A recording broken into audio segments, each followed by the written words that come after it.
Perfect.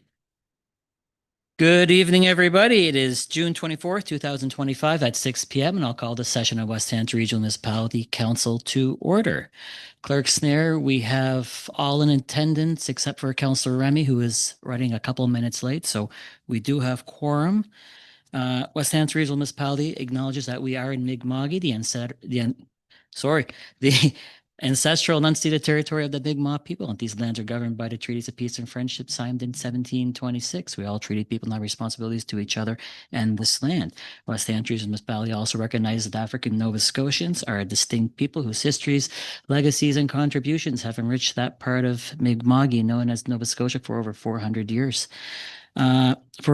We do have some in attendance tonight, so our meetings are live streamed and recorded on our YouTube page. So we ask you to refrain from using cell phone camera footage to record these meetings out of just to create a more of a safe environment for everybody.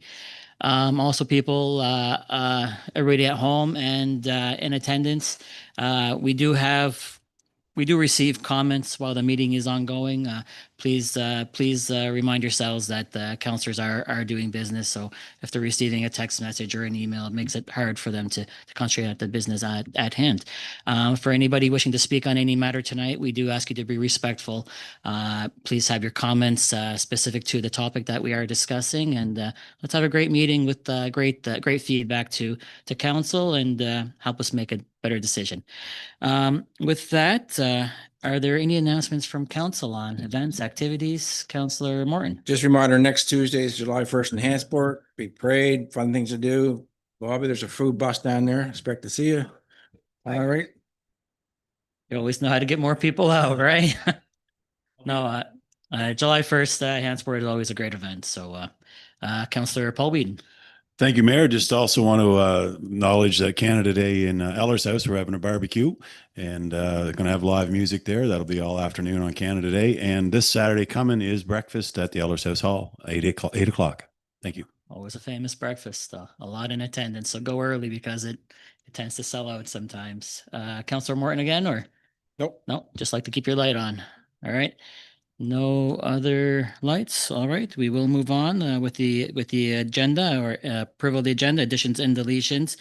I do have a couple of changes, council, if you will entertain them.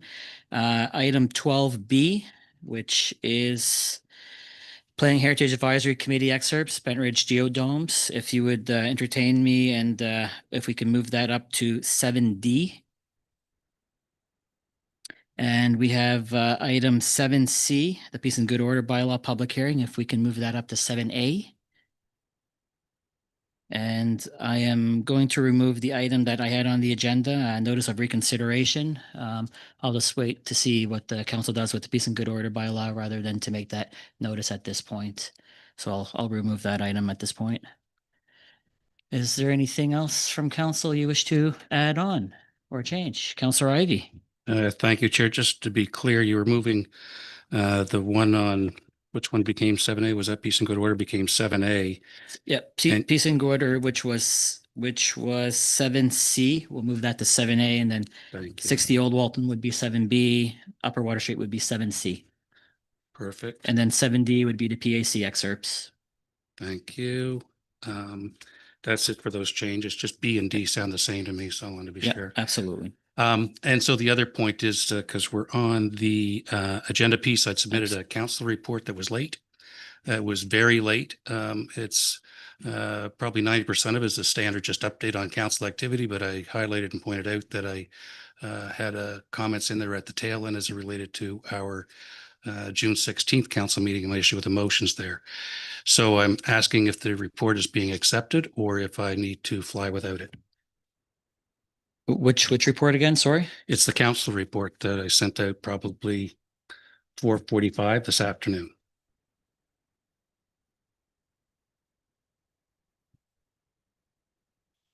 I'm just seeing that one now for the first time. You can ask council to consider to add. if you wish to do so. So that's what I just- that's what I'm asking, but I'm also leaving it open that if council has any concerns because of that report that they don't want it put on the agenda, then I'm fine with that because I do, as I said, the tail end of it, I'm making specific comments as it relates to our meeting of a week ago. Yeah. But I'm fine with it. I just, So the Either way. agenda has been set. If you wish to add the item, we have to add it with a motion of council to add. so I'm putting forward a motion to add and Okay. we can see what council wishes to do with it. Okay, so we have a motion to add, what was the name of the report again? Counselor The council activity report. Counselor Activity Report, Council, so that's a motion to add. Is everybody clear on that? Counselor Paul? we don't- Second the motion. Okay, everybody's clear on the motion to add. All right, so we'll take a vote on to add the addition of that agenda item. We will put that up on the screen if you could, Clerk Sneer.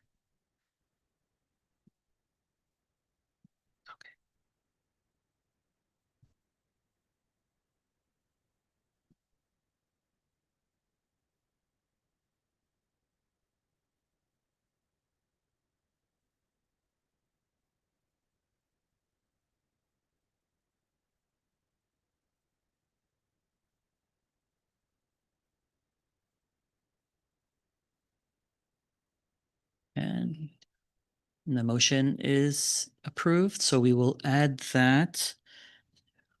Yeah, so we will add that sorry, Counselor Business Activity. Actually, you know what, Counselor Ivan, I'm going to add it under new business. You can add it under new business if you wish, but I don't mean to interject there, Your Worship, but it's just council activity report like everybody else's. So I'm fine with it going there, but it seems to me that it should be the Yeah. same as everybody else where you guys just blend them You together. just want it up for information then. I'm glad to talk about it too. I certainly appreciate the opportunity.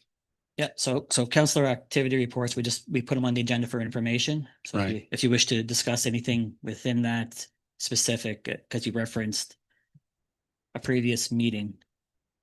So that's why I'm trying to give you the opportunity if you wish to discuss it. Well, we can certainly do that, but I don't mean to engage in debate here with you, Your Worship. It's Yeah. just the nature of what we're talking about. What's in there as it relates to suspending rules can be brought up at any time during the meeting, just to be aware. So we can put it in as new business if I don't find it to speak to it before then. Thank you.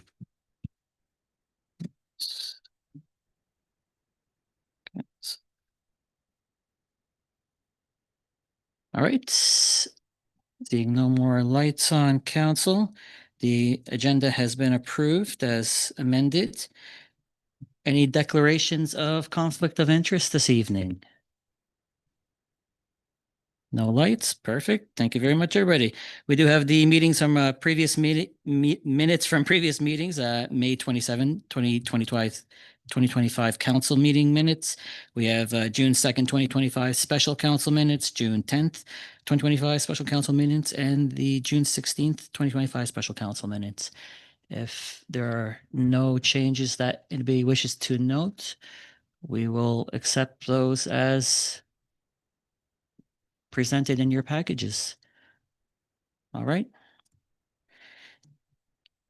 We do have 3 public hearings this evening, council. Our first is the Peace and Good Order bylaw. I can take a motion to go into public hearing at this point or any other. Councillor Leary Pinch.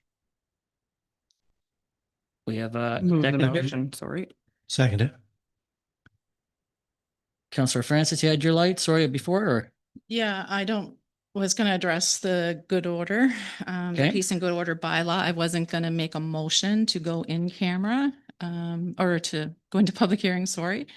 Would you like me to speak on that now, or do you have? Yeah, we have a motion and a second, but we can take discussion on the motion. Well, as counsel, as the applicant to this peace and good order bylaw, I would like to recommend to council that we postpone until the October 28 council meeting. I believe we've had a lot of feedback and maybe we'll want to have further review and consultation before we put this to a public hearing. We could add it to the September Committee of the Whole if council wishes to review and go from there. But at this time, I wouldn't support having the public hearing now. I would like to recommend we postpone it. Okay, so we have a discussion to postpone. Are you making that as a motion to postpone the public hearing? Yes.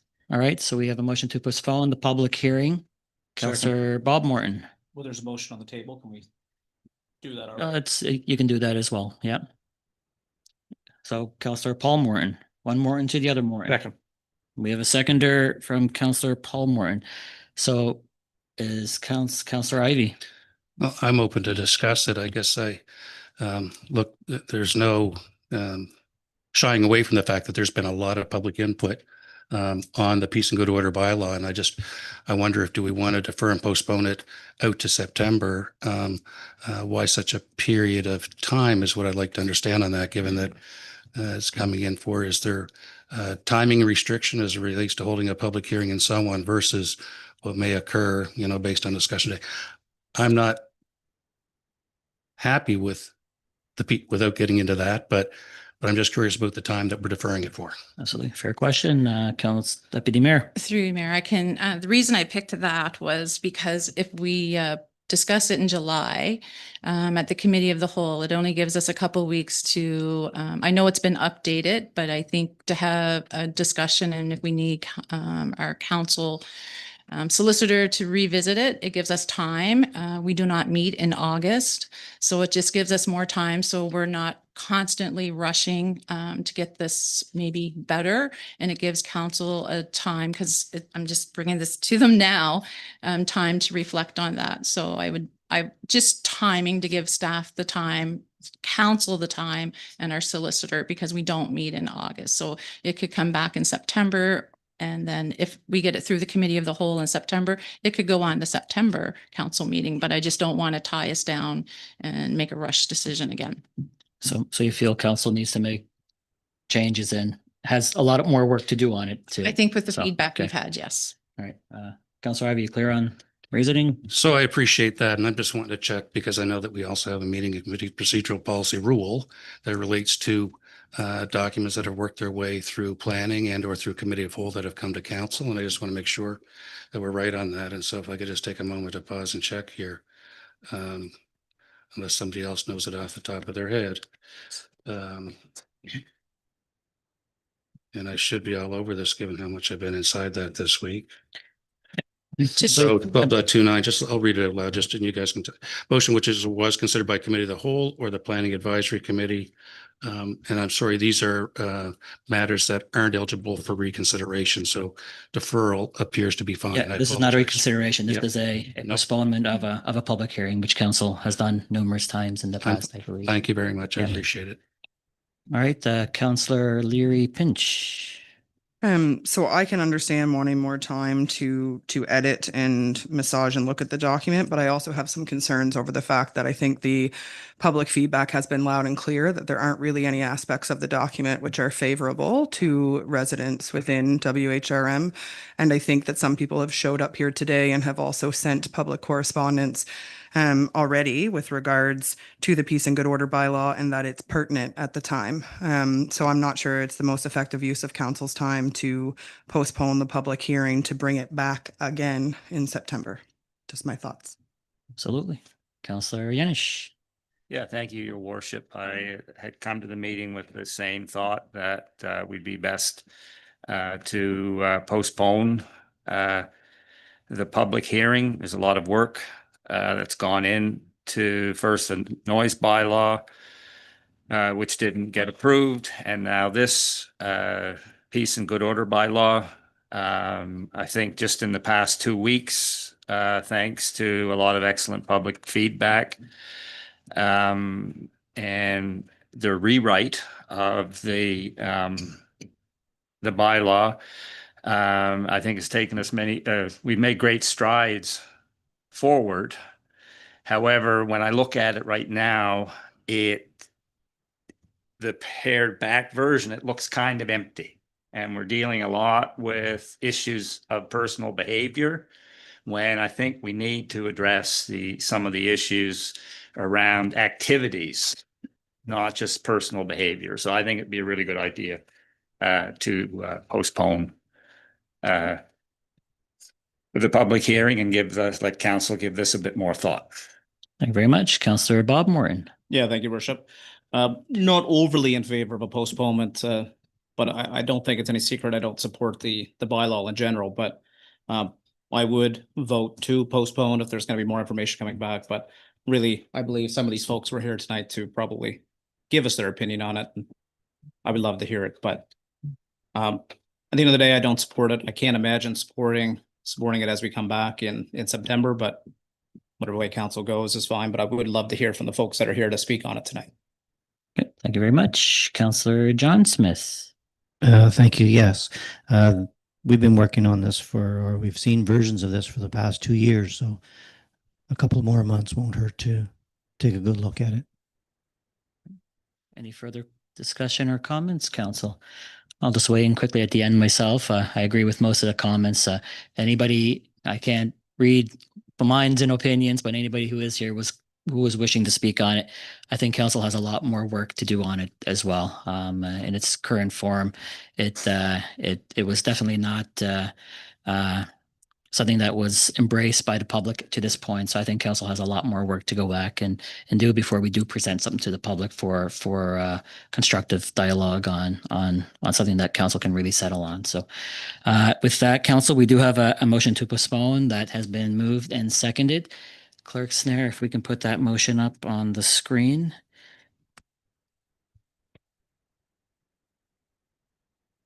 Mayor, if I can, we don't have to deal with the first motion first.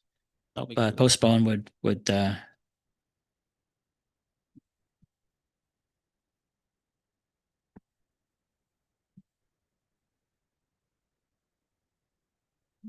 right.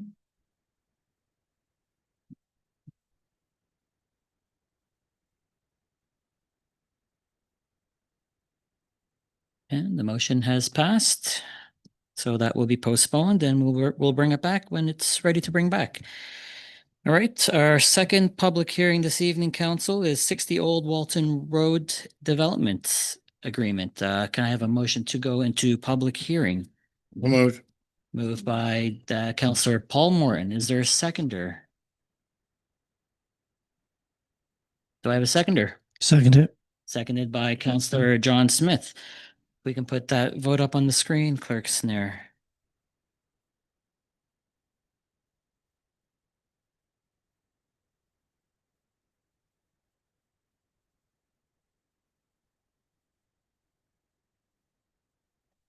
It's okay.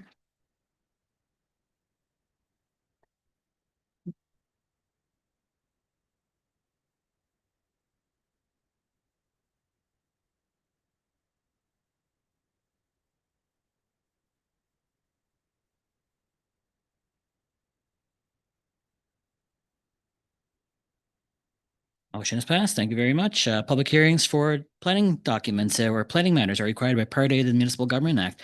Public hearing is hosted by council and provides members of the public with an opportunity to bring up any concerns and ask planning staff or the applicant questions on the proposal. When the public hearing is complete, council meeting will resume and council will then make comments and have a decision. So with that, we have 60 Old Walton Road Development Agreement. Planner Hong. Okay, thank you, Chair. So as the mayor mentioned, we are here tonight for the public hearing for 60 Old Walton Road in Upper Burlington. And this is a development agreement application. So just begin with some background. A completed application was received from Matthew Moore on February 3rd this year.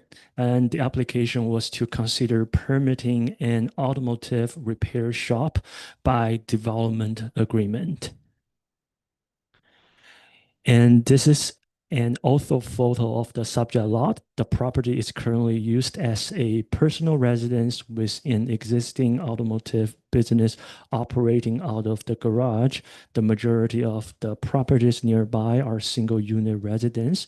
And you can also find some farms. And there's also the Upper Burlington Community Center across the street from the subject lot.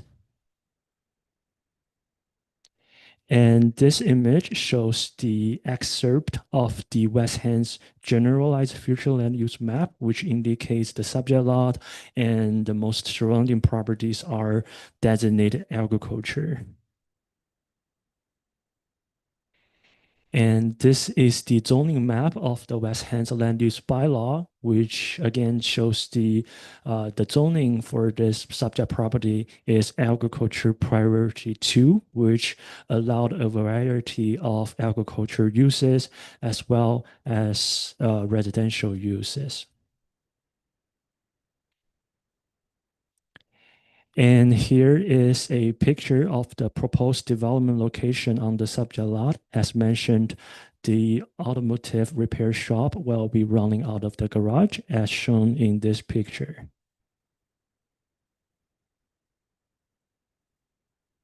And here is another picture showing the Old Walton Road from the subject driveway.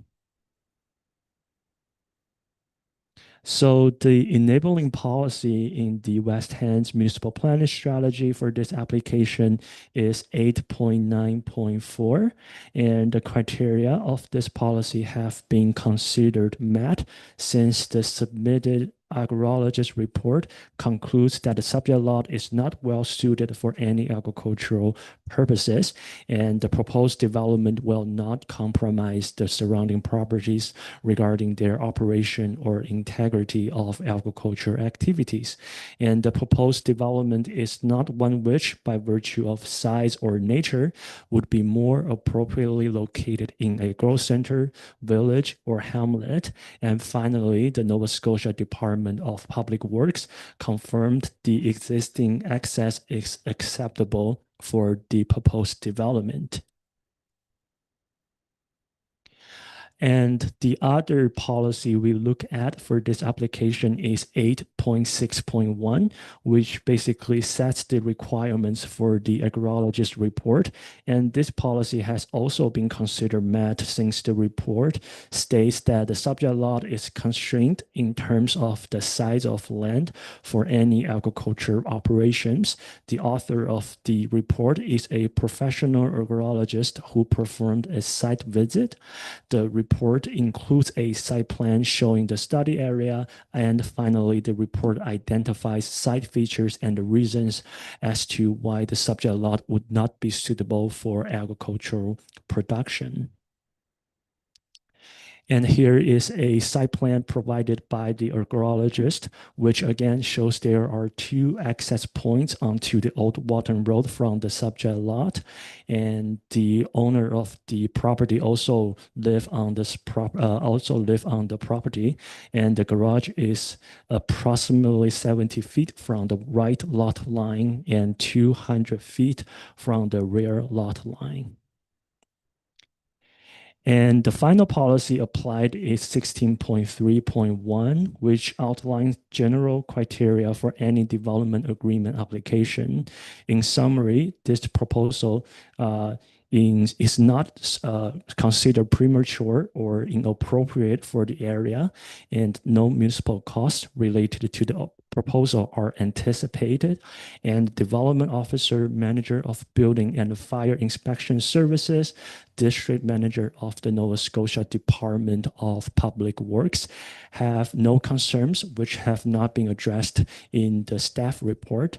And also one note that shortly after the first reading last month, staff received a formal response from the Brooklyn Fire Chief, who have indicated and confirmed that there are now no concerns from a firefighting perspective. So in conclusion, all criteria in this policy have been met. And in terms of the development agreement as written, it permits an automotive repair shop to be contained entirely within the existing garage, and hours of operation will be limited to weekdays from 8 to 5, and there will be a minimum of 3 parking spaces.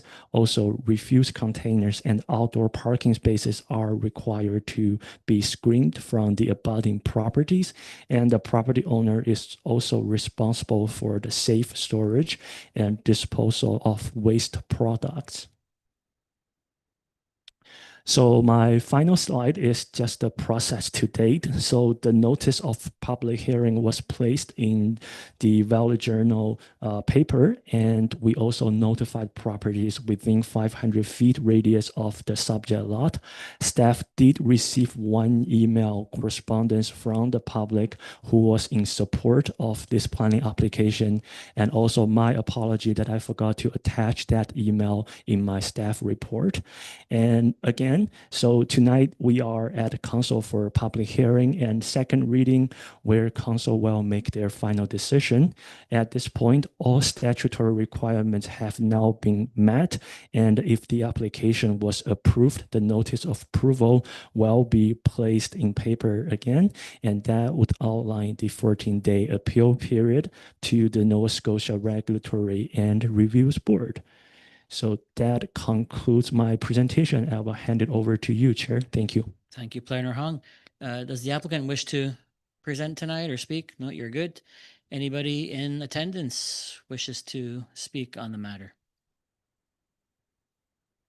Not seeing anybody jump up and down. Any closing comments? Planner Hung, you're good? All right, so we've had 1 piece of correspondence, council, in favor of the application. With that, we will conclude the public hearing. We are now resuming our council meeting, where I think, Planner Hung, you have a recommendation for council to consider.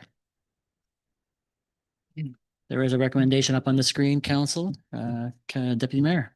That council gives second reading and approves entering into a development agreement to allow an automobile repair shop at 60 Old Walton Road, Upper Burlington, PID 451-68069, in a manner substantially the same as the draft set out in attachment C of the report file number 24-11 to the Planning and Heritage Advisory Committee report dated May 8th, 2025. Second by Deputy Mayor. I was seconded by Councillor Scott McLean. Discussion on the motion, council. All right, with that, I'll just repeat that. The question is that council gives second reading, approves to consider entering the new development agreement to allow an automotive repair shop at 60 Old Walton Road, Upper Burlington, PID 451-68069, in a manner substantially the same as the draft set on attachment C of the report file 24-11 to the Planning Heritage Advisory Committee report dated May 8th, 2025. If we can put that vote up on the screen, Clerk Snare.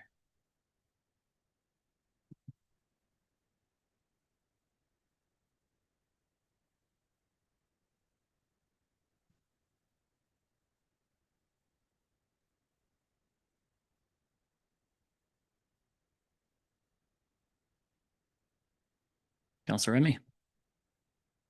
Yeah, she wasn't here. Oh, you came in halfway through. Sorry. Yep. And the motion is passed. Thank you very much. We do have a second recommendation up on the screen soon. I have.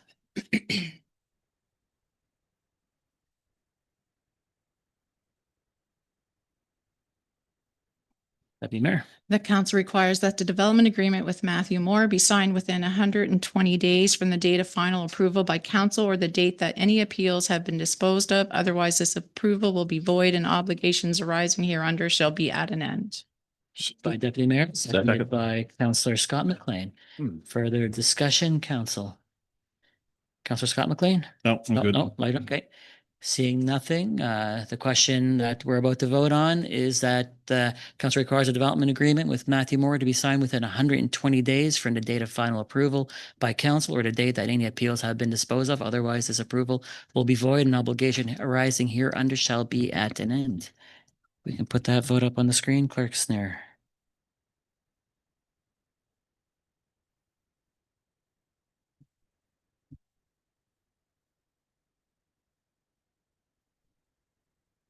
Motion is passed. Thank you very much. Congratulations, Mr. Moore. All right, our next public hearing is Upper Water Street development agreement. Acting Director Fougier. Council, if I can have a motion to go into public hearing again. So moved. Moved by Councillor Paul Morton, Second it. seconded by Councillor John Smith. If we can put that vote up on the screen, Clerk Snare. Yeah.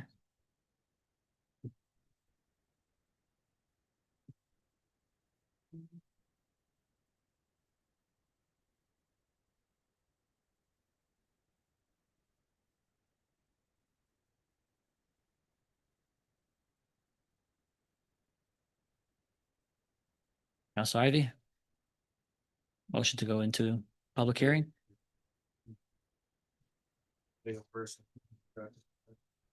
Motion is passed. It helps if you guys open a second window on this side. It'll allow the airflow. Not to detract from this public hearing, but it is getting warm in here with everybody starting to shake their hands. Public hearings for planning matters are required by Part A of the Municipal Government Act. This public hearing is hosted by council, provides members of the public and to bring up any concerns or ask questions to the planning staff or the applicant. When the public hearing is complete, council meeting will resume and council will then have discussion and make a final decision. This public hearing is on Upper Water Street, Windsor. Director Fougier. Thank you, Your Worship. So as mentioned, I will be providing a short presentation, and then we also have the applicant with us tonight, and they will be providing a presentation as well and available for any questions or comments. Okay, so tonight I have for you for consideration a development agreement amendment for PID 4505-6363 on Upper Water Street in Windsor. This application was received in January of this year from Cody Sanford, who is the president of Seazone Developments and the owner of the property. And the request is to amend the existing development agreement that is currently registered to the property. So to provide a bit more context, this site is located on Upper Water Street and is currently vacant and surrounded by low-density residential and nearby to the downtown Windsor waterfront area. The lot is designated town center and also zoned town center. And a development agreement was registered on the property in 2009 that permits up to 4 residential units within a mixed-use commercial building. And the requested changes to this development agreement are considered substantive. So property owners are permitted to apply for amendments to development agreements at any time. And as per section 15 of the current development agreement, the requested changes are considered substantive. So given the substantive nature of the amendments, staff suggested drafting a new development agreement that essentially replaces the current one rather than adding an addendum. So therefore, a new DA was drafted that is substantively the same, including the requested amendments and a few other items that I will touch on in the next slide. So the following is a list of items that were updated within the development agreement. They include adding 2 additional residential units, adding additional permitted commercial uses, which are all permitted in the underlying town center zone. Updates to the site plan to accommodate parking. The parking requirements were adjusted. Balconies were removed from the building design, and some small housekeeping amendments based on our newer DA template and updates to stormwater management language. So for more context, this is the existing site plan that is part of the existing development agreement. And this is the newly proposed. So you'll see that the building, it's probably hard to tell not having them side by side there, but the building is slightly reduced to accommodate parking at the front. And the property boundaries in the existing development agreement were found to be incorrectly drawn as per a recent survey. So the new lot lines were adjusted in this site plan as well. So things were kind of shifted around there. So these are the images of the subject lot taken at our site visit before the public information meeting in April. So you can see that it's undeveloped and it's a relatively flat lot. The site has frontage onto Upper Water Street, which includes the sidewalk there for easy pedestrian access to the rest of downtown Windsor, but as well as to the trail that crosses over the 101 highway there to the Nesbitt Island area. So in terms of the municipal planning strategy policy, there are several enabling policies that are outlined further into my report. And these policies enable new mixed-use buildings in the town center zone with residential on the upper floors only, subject to several criteria. And it is in the opinion of staff that the proposal meets all criteria within the Windsor municipal planning strategy, given that the proposed use is permitted within the town center zone. The proposal incorporates windows and other elements at the street level facade, that there's adequate parking included, the architectural design and scale are compatible with the surrounding area.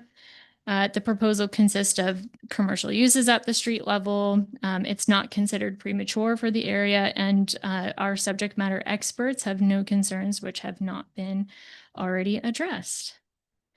So in terms of process, a public information meeting was held on April 2nd, and there were no comments or concerns raised at that meeting or during the comment period thereafter. And from there, the draft development agreement went forward to the Planning Advisory Committee on May 8th, where it received a positive recommendation, then moved forward to council for first reading on May 27th. And now we are here for the public hearing and considerations for second reading. And that concludes my presentation. Thank you, Director Fougere. Mr. Sanford, do you wish to? Yep, we'll get you to come on up to the front here. You can just, you know the routine, click the mic and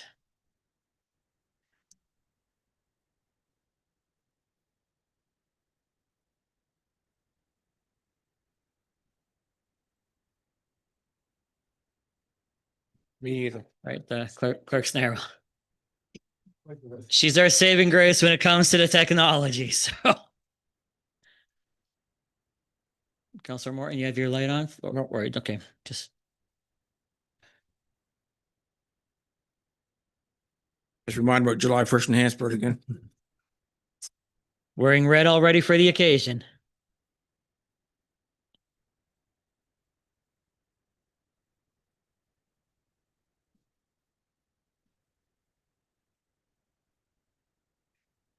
I'll just get you to click the light on there, Mr. Sanford, and Okay, thank you, council, for your time. I just have a quick presentation. I know it's hot, so I won't take up much of everyone's time. So building for Windsor, and when I speak of Windsor, I speak of West Hand. So building for Windsor with Windsor. This project is rooted in a simple but powerful belief that development should directly benefit the community it calls home. We believe in building for Windsor with Windsor. This means hiring local talent, purchasing local goods, and reinvesting in the town's economic and social resilience. From design to construction, our goal is to support a thriving, vibrant town center, one that reflects the pride and potential of the people who live here. Every worker on our job site earns a minimum of $23 an hour for an unskilled laborer, with most earning significantly more. Skilled tradespeople and carpenters are paid no less than $45 an hour. We see fair wages as a non-negotiable part of responsible development because when we invest in people, we build stronger communities. Our project snapshot will directly be investing $1 million into this project. We'll have it completed in less than a year. We'll hire 20 local tradesmen and women. There'll be 4 ongoing jobs post-completion that will be full-time permanent positions, and we'll be sourcing 80% of our materials from local suppliers. Keeping the money in Windsor. We're proud to say that 80% of our materials and services will be sourced from within the region. This commitment goes beyond convenience. It's about actively supporting the network of local tradespeople, builders, and small businesses that form the backbone of our economy. By choosing regional suppliers and service providers, we are keeping money circulating locally, strengthening the existing businesses, and helping to create new opportunities for growth right here in our own backyard. From the first shovel in the ground, this project will employ a minimum of 20 local workers, ensuring that skills, wages, and experience generated through the development stay right here in Windsor. It's not just about creating jobs, it's about building long-term capacity within the community and investing in the local workforce that will continue to shape Windsor's future. This project is designed with sustainability and community impact in mind, not just during construction, but for years to come. Once completed, the building will serve as a dynamic commercial space, welcoming a mix of tenants such as a locally operated farm market, real estate or professional services, new retail or service-oriented businesses. By creating space for local entrepreneurs and essential services, this development will contribute to a thriving downtown core. The result, at least 4 full-time permanent positions and the foundation for a vibrant, walkable commercial hub that supports both residents and visitors in Windsor. The local multiplier effect. For every dollar spent locally, up to 68 cents stays within the community, supporting other businesses, creating jobs, and strengthening the local economy. This project is intentionally designed to maximize that impact. By sourcing materials and services locally, we're not just building a structure, we're reinvesting directly into Windsor's economic ecosystem. When you factor in the local spending habits of our suppliers and trades, the ripple effect is substantial. In total, this project is expected to generate approximately $2.125 million in local economic activity, creating lasting value far beyond an initial build. Our plans. As Planner Carey pointed out, so this is the existing one on the top right, and the bottom left is what we want to do. We've made the building smaller. We've considered view planes from Fort Edward. The existing DA height was allowing the building to be 45 feet. Ours is within new limits. It will be less than 36 feet high. It will have no impact on sightlines from Fort Edward. We know that this is not a necessity, but we believe that it is thoughtful. The commercial spaces will remain mostly the same, just slightly smaller. The units will be updated and they'll be more modernized, more open concept. They'll be, as accessible by nature. Again, more of the floor plans on the 3rd floor. This gives you a sense on the bottom left of what we're going to be building. And the top right was what is already approved. Looking ahead, this project represents more than development. It's a catalyst for local opportunity. By prioritizing regional suppliers, fair wages, and community-focused businesses, it creates real economic momentum. With over $2 million projected in local impact and new commercial space in the heart of Windsor, this is a lasting investment in the town's future. We respectfully seek council's approval to move forward with this community-centered development in the heart of Windsor. This project represents meaningful local employment, support for small businesses and trades, over $2 million in local impact activity, a revitalized, vibrant commercial hub. With your support, we can shape a stronger, more resilient Windsor, one that grows from within and thrives for years to come. Thank you for your consideration. Thank you very much, Mr. Sanford. While we have you up there, anybody in attendance wishing to ask questions of the I had to put that one out there too. Yeah. Councilors, do you have any questions for Mr. Sanford on his proposal before we end the public hearing here? Councilor Yanish. Thank you, Your Worship. I'm just wondering if you could elaborate a bit on the idea of a farmer's market. It's just something that I threw out there. Like, I see the success that the Falmouth Farm Market has. It's just an idea that I threw out there. I see the success that the Falmouth Farm Market has, and I see they've already outgrown their space. I would love to have them or more of that style business there. I've done a lot of business with the Sterlings in the Valley, and I think they're awesome people to do business with. I'd love to see an Olton's in there, a meat market, anything that, represents more of these Valley style businesses. But it's more of just a thought than not something we're directly planning on doing. Through you, Chair, but I guess it's not a seasonal type farmer's market. No, it would be a full year market. Yeah. All right. A retail location. Yes, correct. Thank you. Yep. Councilor John Smith. Yeah, thank you, Your Worship. Just a couple of comments. I'm really glad to see the building. It looks like something Windsor needs, especially the commercial space on the ground floor. And I was especially pleased to see that you took into account the view planes from Fort Edward. Yes. Yeah, that's really good to see. I appreciate that. Councilor Ivey. Yeah, thank you, Chair. Similar comments, just from the standpoint of appreciate the wide view that you took on the impact of putting a development or a property like this in Windsor and for the application and bringing this forward in this fashion. It's really nice to see a presentation that takes that wider lens view of the impact of doing what you're doing. So thank you for that. I do firmly believe that we can accommodate everyone's wishes and move forward successfully. Thank you very much. With that, no more lights on. You're welcome to sit there, or you can go back to your seat. Any closing comments, Dr. Fugere? No, you're good. With that, council, we will conclude the public hearing. We will resume our council meeting now, and I believe we have one of two recommendations. Will we put up on the screen there? All right. If somebody wishes to make that, Councillor Bonnie Smith. The council gives second reading and approves entering into a development agreement which replaces the original development agreement on PID 45056363 on Upper Water Street, Windsor, in a manner substantively the same as the draft set out in attachment D of the report file number 25-04 to the Planning and Heritage Advisory Committee report dated May the 8th, 2025, taking note that this development agreement will discharge and replace the development agreement recorded at the Land Registry Office on November 25th, 2009 as document number 9479470. Moved by Councillor Bonnie Smith, Second the motion. seconded by Councillor Paul Wheaton. Say that number 10 times in a row, right? Any discussion on the motion, council?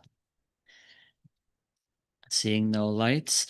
The question, council, that you'll be voting on is that council gives second reading and approves entering into a development agreement, which replaces the original development agreement on PID 45056363 on Upper Water Street, Windsor, in a manner substantially the same as the draft set out in attachment D of the report file 25-04 to the Planning Heritage Advisory Committee report dated May 8th, 2025. Take a note that this development agreement will discharge and replace the development agreement recorded at the Land Registry Office on November 25th, 2009 as document number 9479470. If we can put that vote up on the screen, Clerk Snare.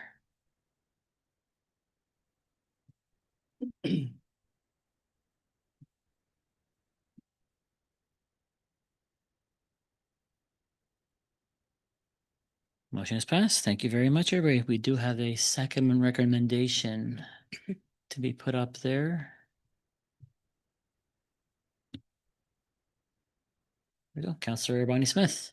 The council requires that the development agreement amendment with Seastone Developments Limited be signed within 120 days from the date of final approval by council or the date that any appeals have been disposed of. Otherwise, this approval will be void and obligations arising hereunder shall be at an end. Moved by Councillor Bonnie Smith, seconded by Councillor Leary Pinch. Discussion on the motion, council. Seeing there's no lights, the question that you'll be voting on is council requires the development agreement with, oh, sorry, I got the wrong one up there. Council requires a development agreement amendment with Seastone Developments Limited be signed within 120 days from the date of final approval by council or the date that any appeals have been disposed of. Otherwise, this approval will be void and obligations arising hereunder shall be at an end. Clerk Snare.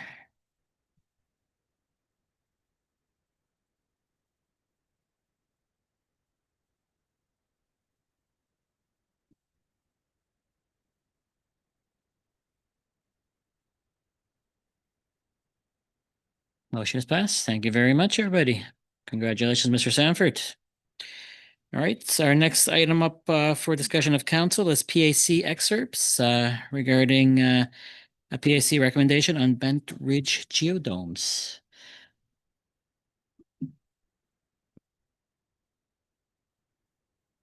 Alex. Thank you, Chair, and thank you, Council, for the accommodation for the Planning Department tonight. I'll just get this set up here.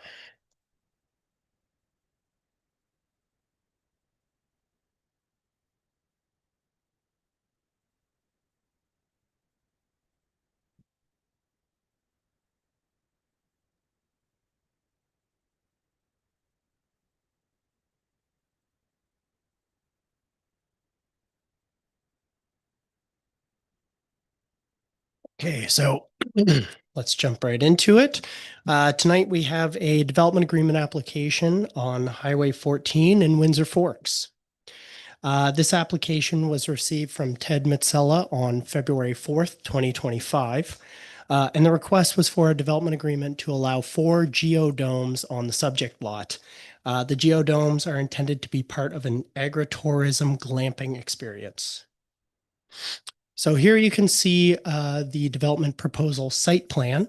It does include some servicing information as well, so I'll just walk through the site plan here. The gravel driveway, which is indicated here running along, is through an existing sort of opening of the trees in the lot. And the geodomes will be placed on the outer ring of that gravel driveway. So each of these hashed circular shapes here are each of the domes, 4 in total. And all the trees on the inside of that loop are part of the existing orchard that they intend to stay in use. So that will stay the same and won't be affected here by what they're planning to do.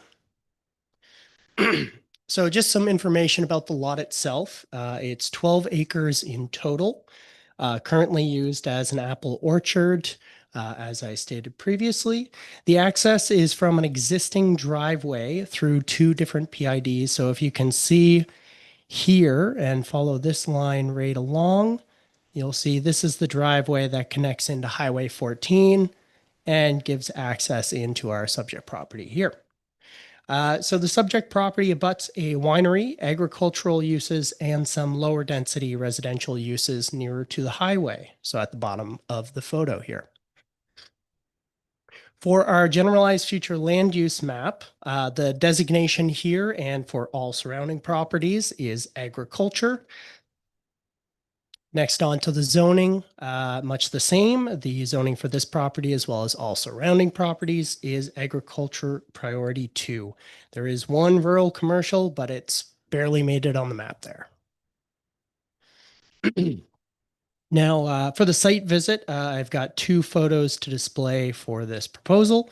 The first on the left here, you can see on the left-hand side of the left photo, the winery pictured there, as well as the access road, which leads down to Highway 14 on the right-hand side of the left photo. Now, on the right-hand photo, you can see the proposed entrance onto the subject lot from that driveway. And you can see there's a natural cut in between the orchard trees and the rest of the tree line for the property.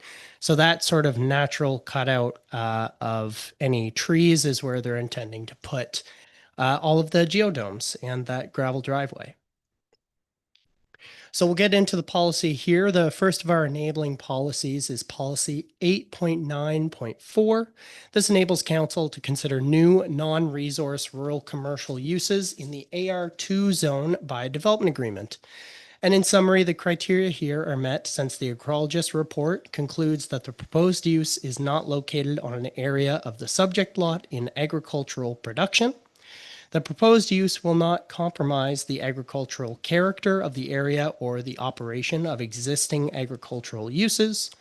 The area manager from the Nova Scotia Department of Public Works had no concerns regarding the roadway access or traffic generation from the proposal, and the sign design and on-site parking areas are suitable for the proposed use. Next, for our general criteria policy 16.3.1. In summary here, the criteria are met since the proposal is not considered premature or inappropriate for the area. No municipal costs related to the proposal are anticipated, and the fire chief, development officer, manager of building and fire inspection services, Public Works Engineering Division, and area manager for the Nova Scotia Department of Public Works have no concerns which have not otherwise been addressed in the report. So for some details about the development agreement itself, again, it permits up to 4 geodomes and the necessary utilities for those to function. Access will be provided off of the existing driveway through Highway 14. A minimum of 4 parking spots are to be provided for this, so that's 1 per dome here. There are buffering requirements from abutting properties. However, the current state of the lot and where they're proposing to locate the domes already meets our buffering requirement essentially automatically because of the tree line. The DA also requires a designated individual available at all times guests are present. This is pretty usual for any sort of campground or tourist accommodation, just to ensure that somebody is available on site whenever is needed. And lastly, particular to this development agreement, no guests are to be present during the spraying of the existing orchard. So in discussions with the orchard that is operating as normal, we just wanted to make sure that there is a requirement that when spraying is occurring, that no guests can be present. And during our site visit, we were assured from the developer that they would be working with the orchard owner on this as well. But this just puts it in writing in the DA just to make sure that we have the requirement there. Lastly, here we have the substantive matter, which we only have one, and that is the uses that are permitted on the property. So we had a public information meeting on April 2nd, and the meeting was broadcast live on our municipal Facebook page. 16 members of the public attended the meeting, and the deadline for comments from that meeting was April 16th, 2025. Staff received some questions regarding the location of the proposal on the lot, bathroom facilities, and potential expansion. The remainder of the comments were in support of the form of accommodation that the proposal was providing.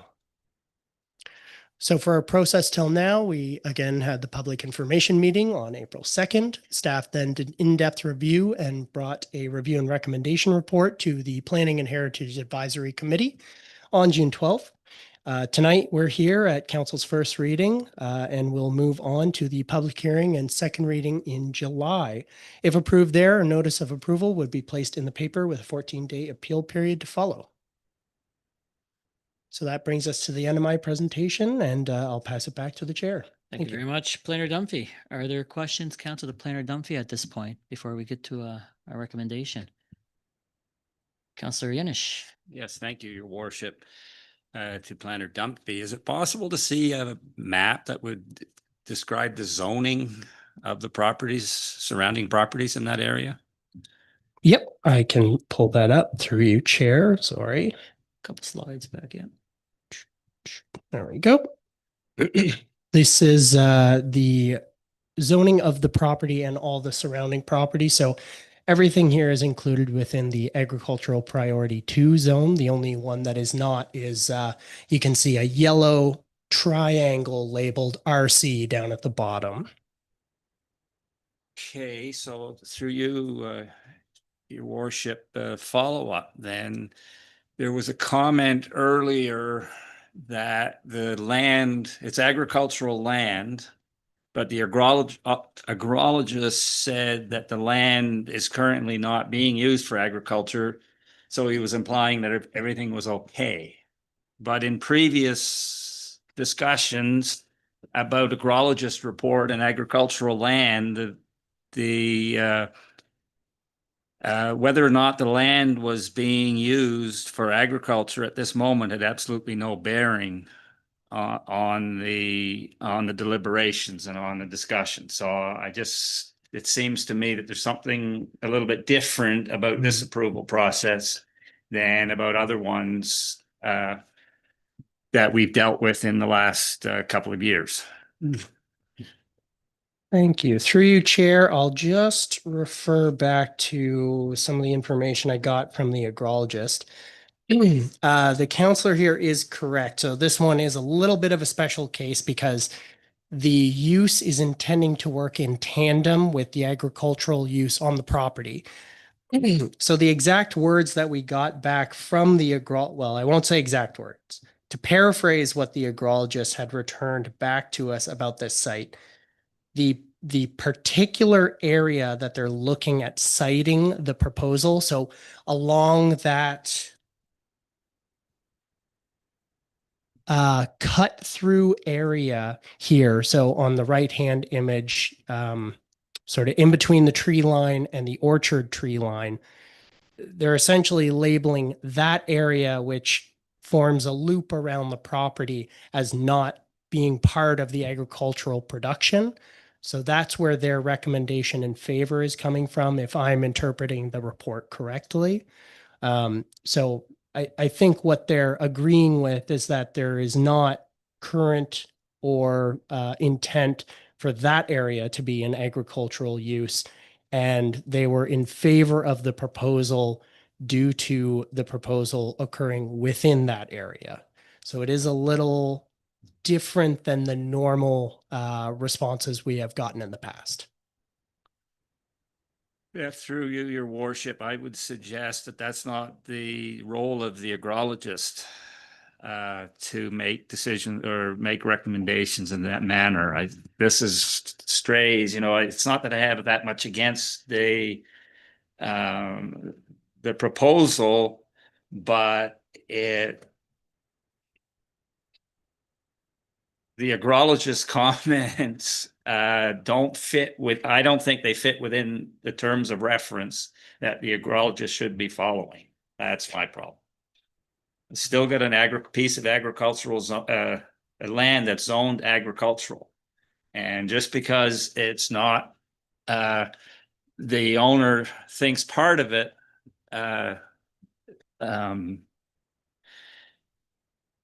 doesn't have to be used or shouldn't be used for agriculture. I know, I think it's the agrologist is on some pretty tricky terrain there, and I don't think it's the recommendation is quite proper. Thank you very much, Councillor Yanish. Further questions to Planner Dunphy?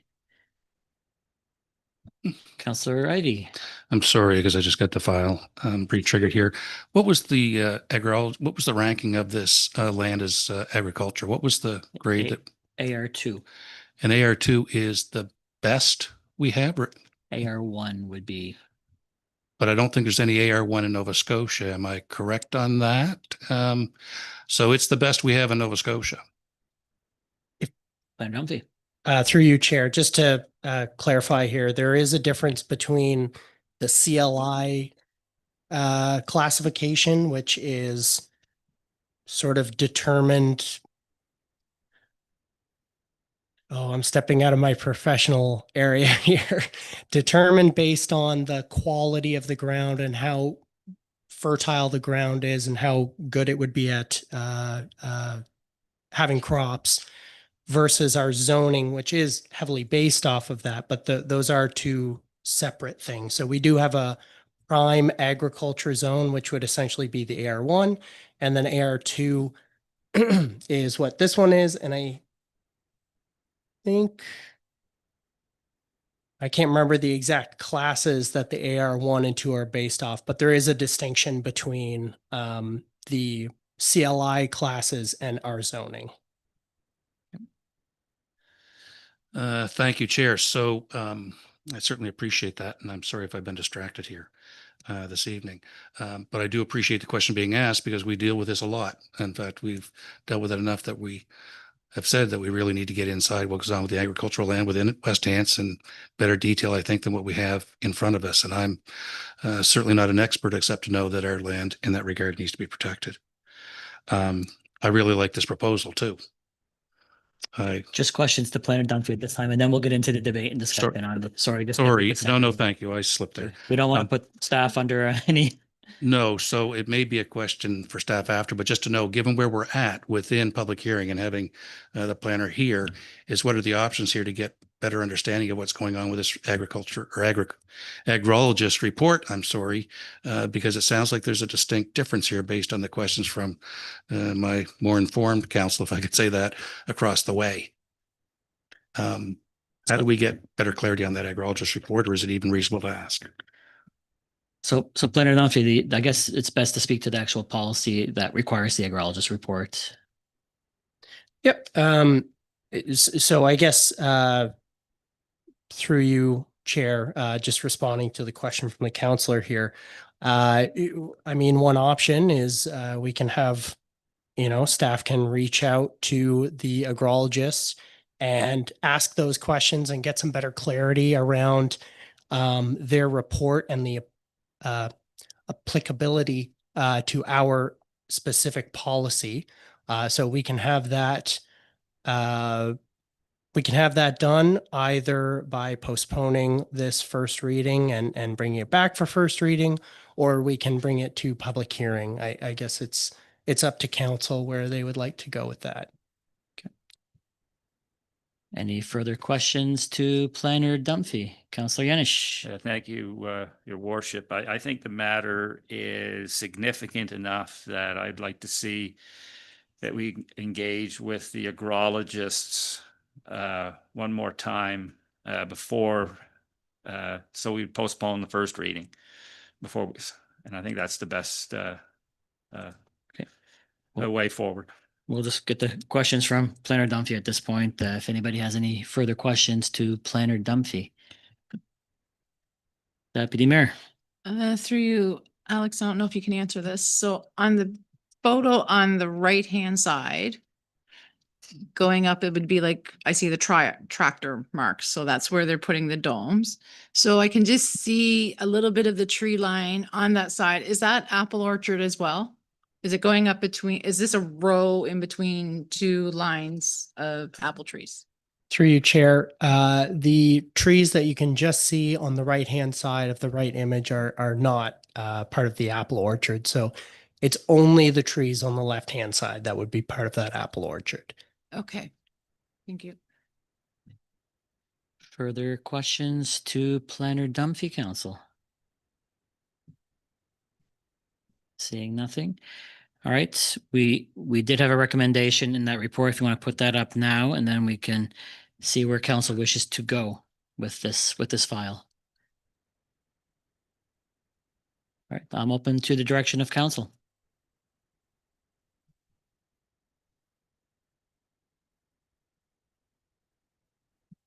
Councillor Leary Pinch. I'll read the recommendation.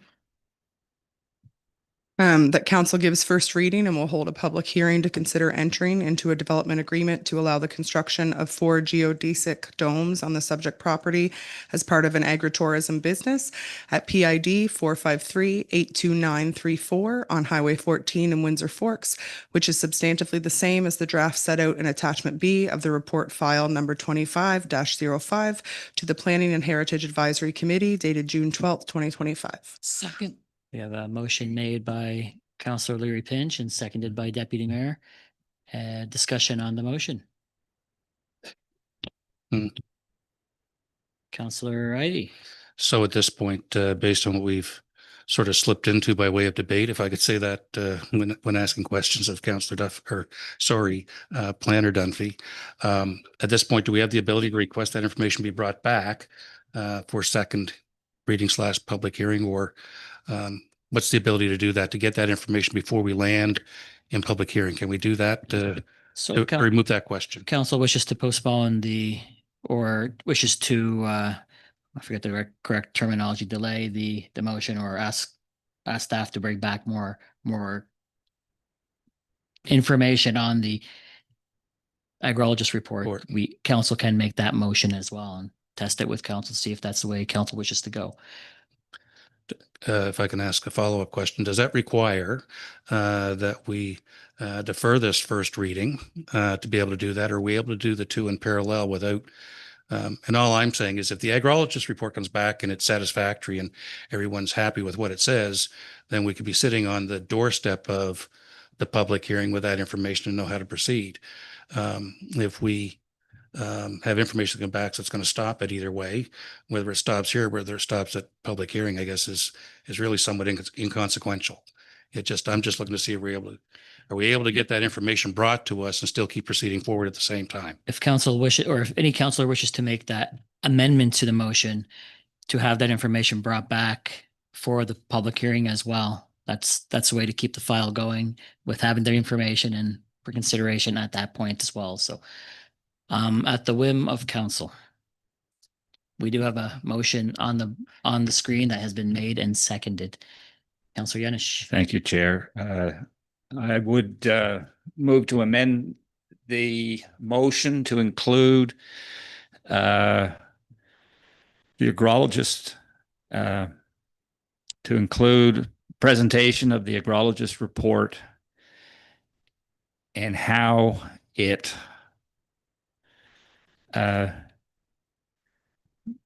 meets. Can I help you with just You can with help wording me it?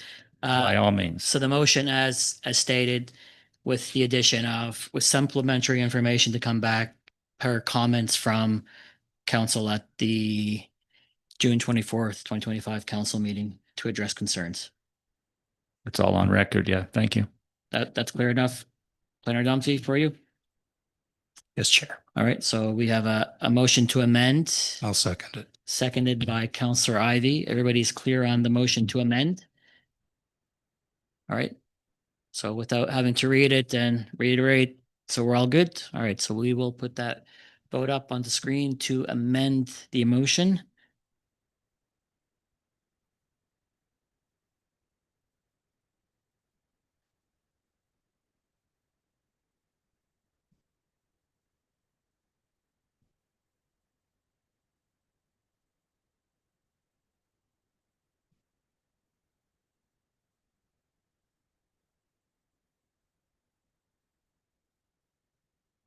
Motion is passed, so we are back to the motion as amended, council. Any further discussion on the motion as amended?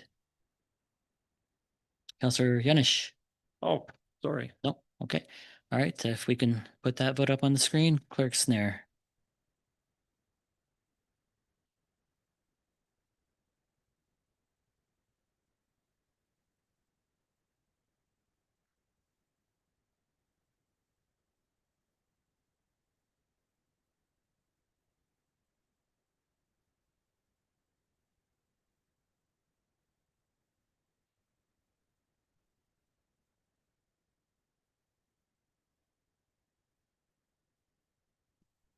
Motion is passed. Thank you very much, everybody.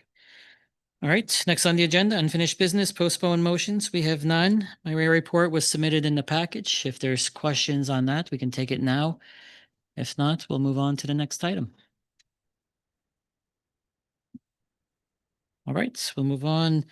Financial updates, general operating as of March 31st, 2025. Director Roshan.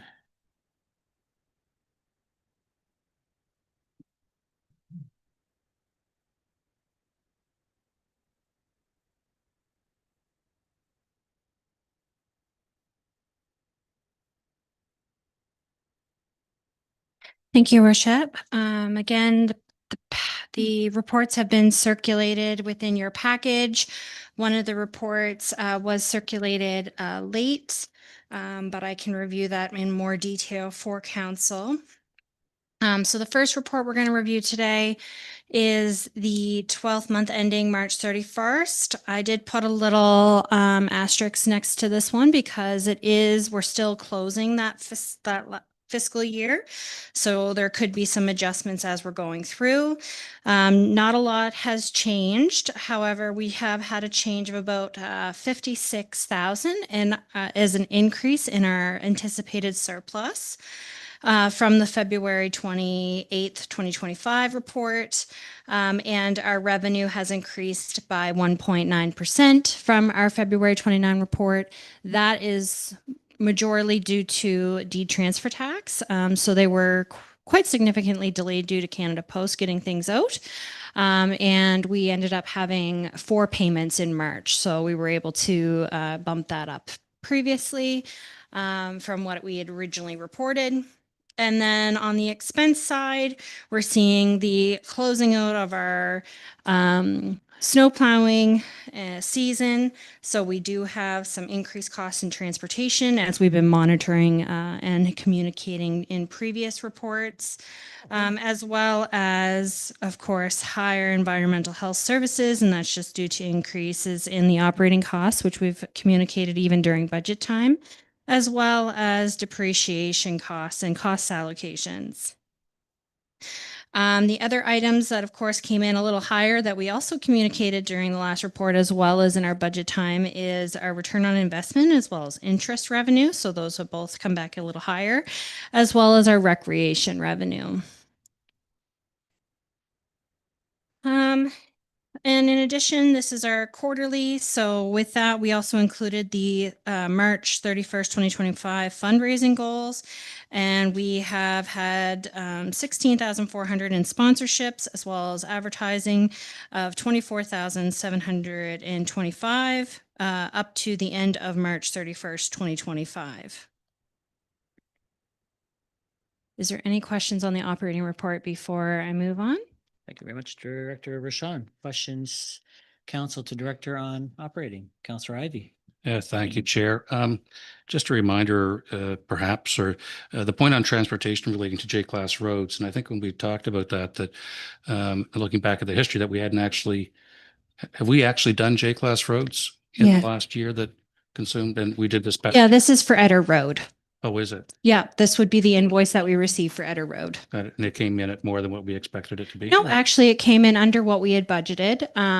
It worked out to be about 300 I wrote it down, 399, 339.87 after the non-rebatable portion of tax. And that goes through the operating budget with a funding source from consolidation, as we do not have a capital account for provincial roads. Okay, so thank you. So the J-class roads aren't contributing to the excess expense assigned to that account. It's Well, it's running through the transportation accounts. So you're going to see that that account is reporting a little higher, but you're going to see the corresponding revenues coming in as well from the transfer from consolidation reserves. gotcha. So, but on the expense side, and I don't mean to be picky on it, but if the actual expense for doing the J-class roads came in at less than what we budgeted, Yep. what I'm saying is it doesn't appear that it would be contributing to the over expenditure there in that category. It must have been something else that's moving that number up besides J-class road. What you're seeing in the transportation line Yeah. for the budget is all the operating cost. However, in the actual line, J-class roads is going through the operating. So you're going to see it as part of the actuals, not as part of the budget, because it's through the capital budget. Right. Got it. Thank you. Further questions, council, on operating? Just a quick one from me, Director Rashawn, because we're showing a surplus there again. Is it better practice to try to get that so the surplus is nothing in theory, but as minimal as you can? You know, that if it's 630, give or take a little bit, you know, that's 3 cents on a tax rate that necessarily, Yep. yeah, just as a comment.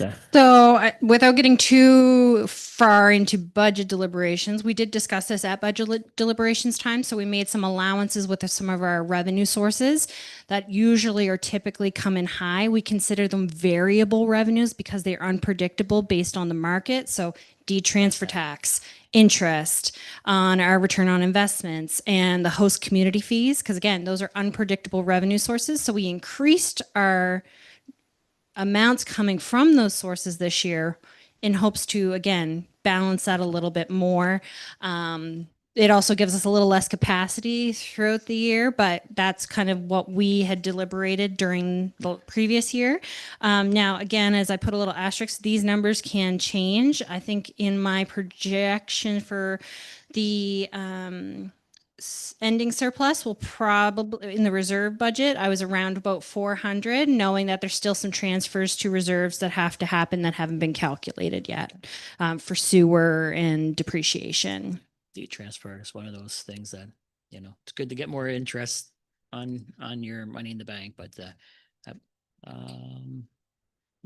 Councillor Ivy. Yeah, thank you, Chair. Just to follow up on the mayor's question, maybe same question a different way, because we're coming in high on revenues over forecast, which is a good thing to see, because those revenues, unless there's some major shift in what we provide for services that we're building, should be pretty reliable. So that's a good thing. But to his question, if we were to budget a higher amount as it relates to transfers, then that would flatten out that. In other words, I guess it wouldn't flatten it out because we don't allocate those to the end of the year, but is that not kind of what the goal is? So, and again, staying out of the budget conversation, but moving more, a higher number into the transfer number would sort of flatten that out, would it not? Or am I? So we could always budget to transfer more, but it's when we budget our transfers, a lot of our transfers are based on actual costs. So if the actual costs are less, or we have budget things that happen throughout the year, we'll see the expense goes up and we'll see that we have transfers coming in from like our operating reserves. So for instance, grants. So under the recreation line, we have a little bit more expense there because we approved more grants last year. So we have grant money coming from, so it's hard to budget for transfers because again, they're all based on year-end values. Now, that being said, to the mayor's point on how we can reduce that, one of the things that we did do, as I previously mentioned, is look at our revenue sources that were coming in consistently high: transfer tax, return on investment, and host community fees. So those are areas where we've increased our anticipated revenue this year in hopes to kind of balance that out. But at the end of the day, too, we are required by the Municipal Government Act to transfer any of our surpluses into our operating reserves, which also will benefit the operating reserve after the previous year's withdrawals for grants. And then in addition to that, there is, of course, the other items that we have that kind of go on through the year. So that'll give us a little bit of capacity to help with those ongoing items that happen this year if we need to transfer something out, like dial-a-ride. So, and I mean, because in my mind with it, and again, I'll just say historically, so as we squeeze expenses down, we have to squeeze down revenues, right? I mean, that's fundamentally because we need to balance the budget, but squeezing down the revenues, is likely it's not what's going to really happen in the model. We're going to see the revenues coming in at what we forecasted them to, which means there'll be a greater surplus this year in all likelihood. Unless something changes again, Yeah, but on this report. Yeah, it's okay. It's a comment. It's a fair comment the way you're looking at it, but we're not necessarily requiring I'm not looking to read about. Yeah, I'm not predicting a surplus yet in this coming year. We're still a little too early for that. And it really, again, those revenue sources are all dependent on how much goes across the scales and how much interest is going on with the bank with the prime rate and how many houses sell and how many of those are actually eligible for transfer tax, et cetera. So again, those are our variable revenues where we've traditionally have made gains on, where we have actually increased our expected revenue from those this year. So if those don't come in, we could be potentially budgeting a little too high on our revenues. So to go back to your original comment, the other item is, I know in the previous year, we had, we were forecasting a deficit for most of that year. So that year, we didn't have any revenue going into the operating reserve last year because we actually ended up taking from the operating reserve to balance that deficit at the end of the year. Okay, look, the comment about the variable revenues is valid. I'm not meaning to sound like I'm questioning that, as the economy goes, so too does our revenue and people buying and selling houses. So, but anyway, so thank you very much for the edit on that. Discussion was good. All right, no more lights. We'll go to water utility operating, March 31st, 2025. Perfect. So the water utility is again circulated within your report. The utility is projecting a surplus of 142,868. So that is a good number in comparison to our budgeted consolidated amount of a deficit of 58,000. The biggest windfalls, of course, this year are due to the bulk water sales. Those were higher than budgeted, as well as our consumption revenue on our residential meters with the new rates. So we had our last quarter come in. So those rates are reflected in that. So they are a little higher there. So we had a little bit of extra under that, as well as our fire protection. So on the revenue side, with the new rules and regulations, the change in the fire protection of 128,000 there, you see the variance. Now, on the expense side, we have, of course, some lower expenses, but we're forecasting will be within 0.8% of the budgeted amount at the end of the year. And of course, there will be a couple transfers that need to happen with any projects as part of the rate study to the reserves for the depreciation amount or debt servicing amount. So that'll be the first year we do that. Is there any questions on the water operating report? Councillor John Smith. Thank you, Your Worship, to Director Rochon. So regarding the bulk water, not to put you on the spot, but would you know what the figure is for bulk water sales? Just a curiosity, I have no idea. I always keep my sheets open, so give me 1 second to find it for you. So our bulk water sales, we've budgeted 73,000. It came in at 120,000. Okay, so quite a bit more. Yeah. Second question around the bulk sales. Is the second bulk water dispenser up and running? In 3 Mile Plains. I know they were waiting. I know it arrived and they were waiting for it to install, but I don't know if that's been complete. Unfortunately, I'm looking at our CAO. He might have more information, but 2 weeks ago it was being installed. That's my most up-to-date update. In 2 weeks? It was. It began. Oh, I was on site, just happened to be there and they were installing it. so Whether anytime. it's operational, I don't know, but it was installed or it is being installed. Very good. Thank you. Thank you both. Councillor Bob Morin. Yeah, thank you. Just to Councillor Smith, they're just waiting to program it now. I actually asked Director Richard yesterday, so just waiting on a program thing. All right, no more lights. We will move on to water consumption as of March 31st, 2025. all right, thank you, Your Worship. So again, this is our March 31st, 2025. We have our full fourth quarter in there now in comparison to our February 28th, 2025. We are seeing a variance in our total bulk water consumption of about 55.2%. And we have authorized and accounted for non-revenue water at 2.9 million. With an ending total for the town of Windsor of 172 million and for West Hansa's 90.8 million. Are there any questions on the water consumption report? Those are gallons, so Yeah, imperial gallons. just in case somebody's following at home, it's gallons. And Councillor Ivey.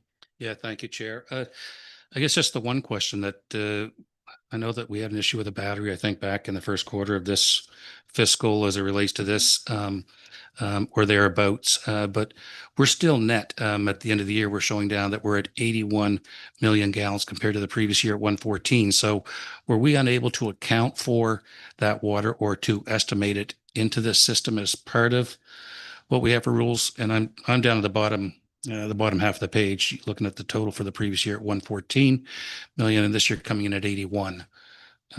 Yep. So with Underwood, we did have the battery issue. So that definitely accounted for a little bit of the water in that quarter. And that would have been in the second quarter that occurred.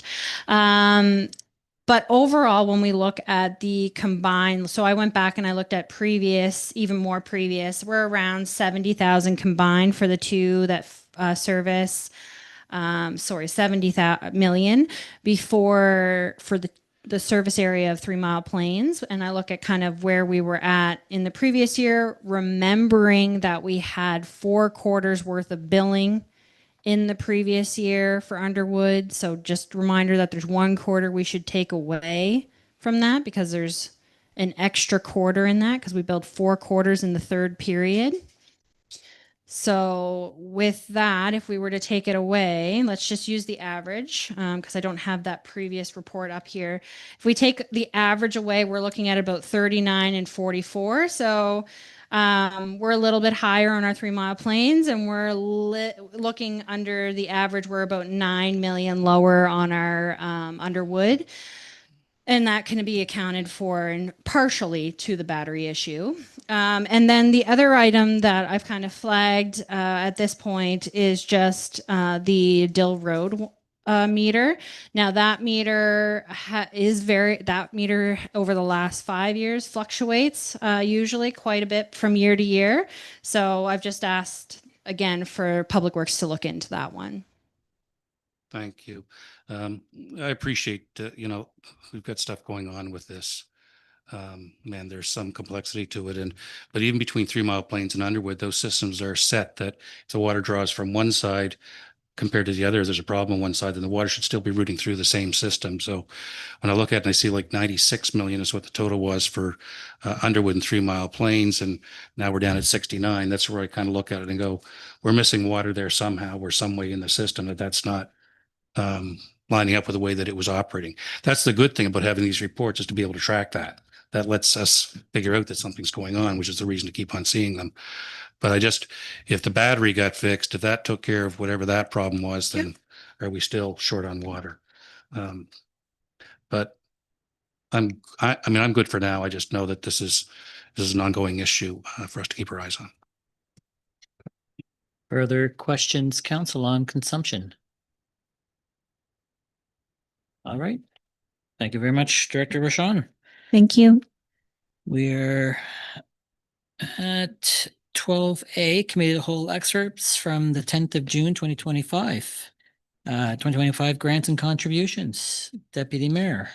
Council adopts the attached summary as presented, recommending grant funding to the listed recipients and authorizing staff to release funds once all requirements as outlined under the grant and contribution policy have been met. Further, it is recommended the following grants be approved from the Canada Community Building Fund. A, Belmont Community Hall to assist with the cost of the hall kitchen renovation, $3,000. B, Falmouth Community Hall to assist with the electrical upgrade, $2,000. C, Hans Shore Karate Club to assist with the cost associated with a new roof, steeple removal, new heating source, electrical upgrade, and new signage, $10,000.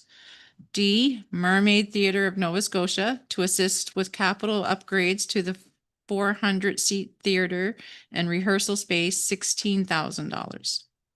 E, Mount Denson Community Hall to assist with costs associated with insulation, and siding for the hall of $3,000. F, Windsor Elementary School Home and School Committee to assist with the costs associated with the community pump track development project, $6,000. Further, it be recommended the council approve from the 5% reserve fund, A, Halliburton Garden Club, Nova Scotia Garden Club to assist with the expansion and improvements to a small playground project at the Aradois Community Park to purchase fall arrest material, wood chips, and materials to make the space safe, $2,500. B, Brooklyn Volunteer Fire Department Auxiliary to assist with the cost associated in upgrading a 300-meter section of the trail to make the trail more accessible to people with mobility issues, $2,420. Moved by Deputy Mayor Francis. Is there a seconder? Seconded by Councillor Leary Pinch. Discussion on the motion, council. And to avoid having to read the entire thing again, everybody is clear that you're approving grants and contributions and the 5% reserve, the ones from the 5% reserve, and the following noted grants through the CCBF, Canada Community Building Fund. Everybody is clear? All right, if we can put the vote up on the screen, Clerk Snare.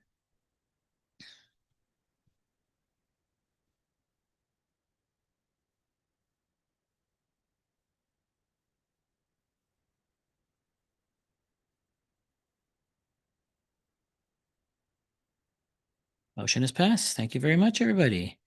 Our next item from Committee of the Whole would be Accessibility Advisory Committee Resident Member Appointment. Deputy Mayor. Council appoint Vanessa Woodworth to the Accessibility Advisory Committee beginning June 24th, 2025 and ending June 24th, 2027.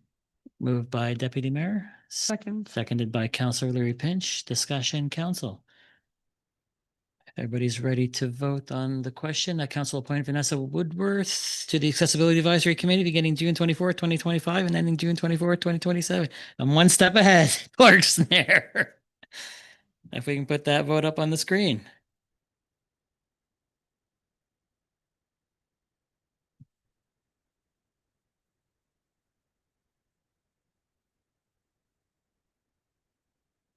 Motion is passed. Congratulations, Vanessa.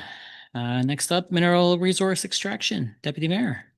Council formally requests that the provincial government pause before granting any leases for uranium exploration in our county to allow time for council and communities to become informed and give input about the potential impacts of uranium exploration on the community and allow sufficient time for the province to conduct meaningful consultations with the public and First Nations and weigh potential risk as well as benefits. Moved by Deputy Mayor. Second. Seconded by Councillor Leary Pinch. Discussion, council. All right, if you're ready for the motion, the council formally requests that the provincial government pause before granting any lease for uranium exploration in our county to allow time for council and communities to become informed and give input about the potential impacts of uranium exploration on the community and allow sufficient time for the province to conduct meaningful consultations with the public and First Nations and weigh potential risks as well as benefits. Vote is up.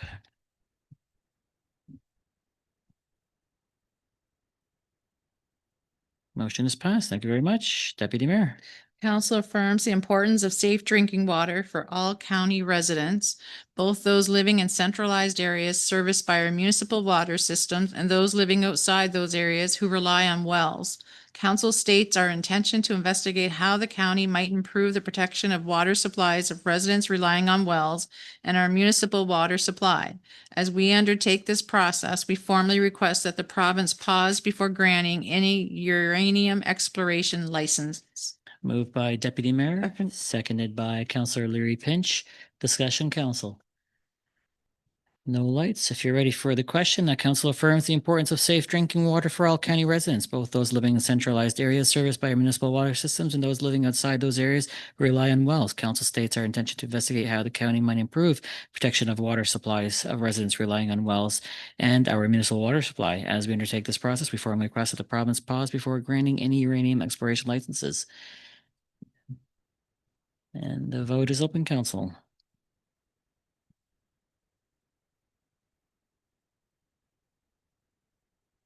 Motion is passed. Thank you very much. We did have multiple councillor activity reports submitted. I thank you guys for those reports. They are enjoyable to read. There's a lot going on, and you're all very busy in your respective districts and throughout the entire community. So it's really nice to see. So I appreciate that, and I think every resident who reads our agendas are as well. So it's just a nice little addition to it. Same with our board activity reports. I don't think any were in there this time. New business, Elmcroft Playground Equipment. Councillor Bonnie Smith. Thank you, Chair. So the report has been attached to your packages. Was brought to, just a quick background, it was brought to my attention that there was some safety issues at the Elmcroft Park. A lot of the playground equipment there is quite old. I had thought it was 30 years old, but it occurred to me this afternoon that my children were playing on something a little different. I think it looked like a rocket ship in there at the time. So it might not be quite as old as I thought. But it's missing a slide. There were some things that were boarded up. There was a hole cut in the top, which was definitely a safety issue for children climbing in there and possibly getting stuck up in there. I have noticed, and it was also brought to my attention again, that there's been some repairs, some really nice repairs done at the park. It's been appreciated. People have mentioned that as well. But I just have a quick recommendation there. Wanted to see if we could ask staff to, if council would recommend that staff look at the area to see if that's a suitable location and possibly evaluate the current structure to see if it would be, if we could get some estimates on what it would be to replace that. So. Okay, thank you very much, Councillor Smith. Did you want to make that recommendation for a discussion of council first, or? Yep. Yep. Okay. The council recommends that staff complete a visit and assessment of the playground equipment at the Elmcroft Park and provide a report to council on assessing the area to determine if it is a suitable location and explore potential options for relocating the playground equipment either on the same property or at a new site with improved visibility to help deter damage. Do I do them both together? Yep. Okay, and evaluate the current structural safety and provide estimates for replacing and installing new equipment to create a safe and inviting community space for the children of West Hants. Moved by Councillor Bonnie Smith. I had a light on, but I heard a voice, so I'll seconded by Deputy Mayor. You're not allowed giving your children's ages away. Any discussion on the report or the recommendation? Councillor Leary Pinch. So just some things that I know just from current experience with schools, combining in the future. Most playground equipment cannot be moved. It causes too much damage to the equipment and then it cannot be structurally sound in the future. Second point, just to mention, as far as relocating so that it was in a more visible area, the gazebo's in a pretty visible area and it was vandalized, I think last evening or the evening before. In the town of Windsor, and representing my district has asked for a playground for a very long time, and it is difficult to expense more funds from my own perspective, representing their voices into an area that already has something that we have gone and repaired the safety issues on it. And I think the hole in the tunnel tube is actually so that could be removed should a child be stuck in the tunnel tube and you can get them out through the hole is my recollection from what occurred previously when I happened to be a day camp leader a long time ago. Thank you. Here we are giving ages away again. Any further discussion on the motion? All right. Sorry, Councillor Ivey. Well, just speak in support of it from the standpoint that if there's safety concerns and issues there, that we really need to address them, which is what we like to do with anything that we have in that regard. And to get this as a cost estimate and a location review, I think is a good thing. I think the point made as well, though, for the other areas, that it's something that we need to keep on the dashboard here to be able to see what else can be done. We've talked about this before when it relates to whether it was consolidation funding and the like, about other things that would be done. So good point. I think this needs to be taken care of too. All great comments, Council, and it's constructive when we have a collaboration of everything. So it's all helpful. So seeing no more lights, we will put to a question that the council recommends that staff complete a visit and assessment of the playground equipment at the Elmcroft Park and provide a report to council on assessing the area to determine if it is a suitable location, explore potential options for relocating the playground equipment, either on the same property or at a new site with improved visibility to help deter damage, and evaluate the current structural safety and provide estimates for replacing and installing new equipment to create a safe and inviting community space for the children of West Hants. And the vote is open on the screen.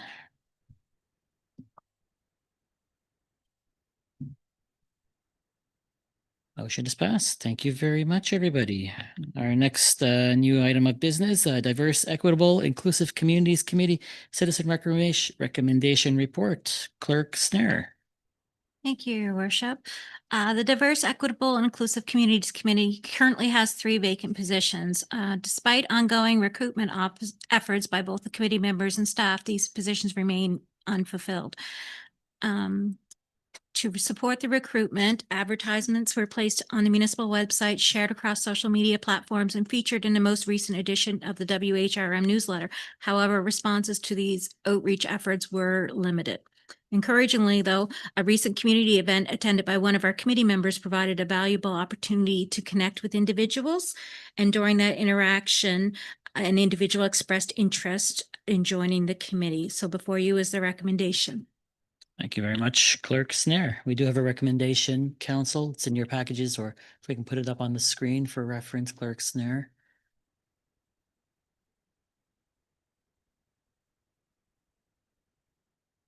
And there it is. If somebody wishes to make that, we can have discussion. Councillor Paul Whedon.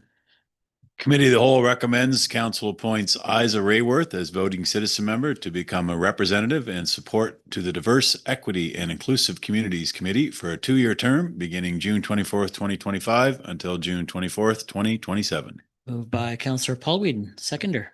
Second. Seconded by Councillor Leary Pinch. Discussion, council. Not seeing any lights. So if council is ready for the question, that council appoints Isa Rayworth as voting citizen member to become a representative and support to the Diverse, Equity, and Inclusive Communities Committee for a 2-year term beginning June 24th, 2025 until June 24th, 2027.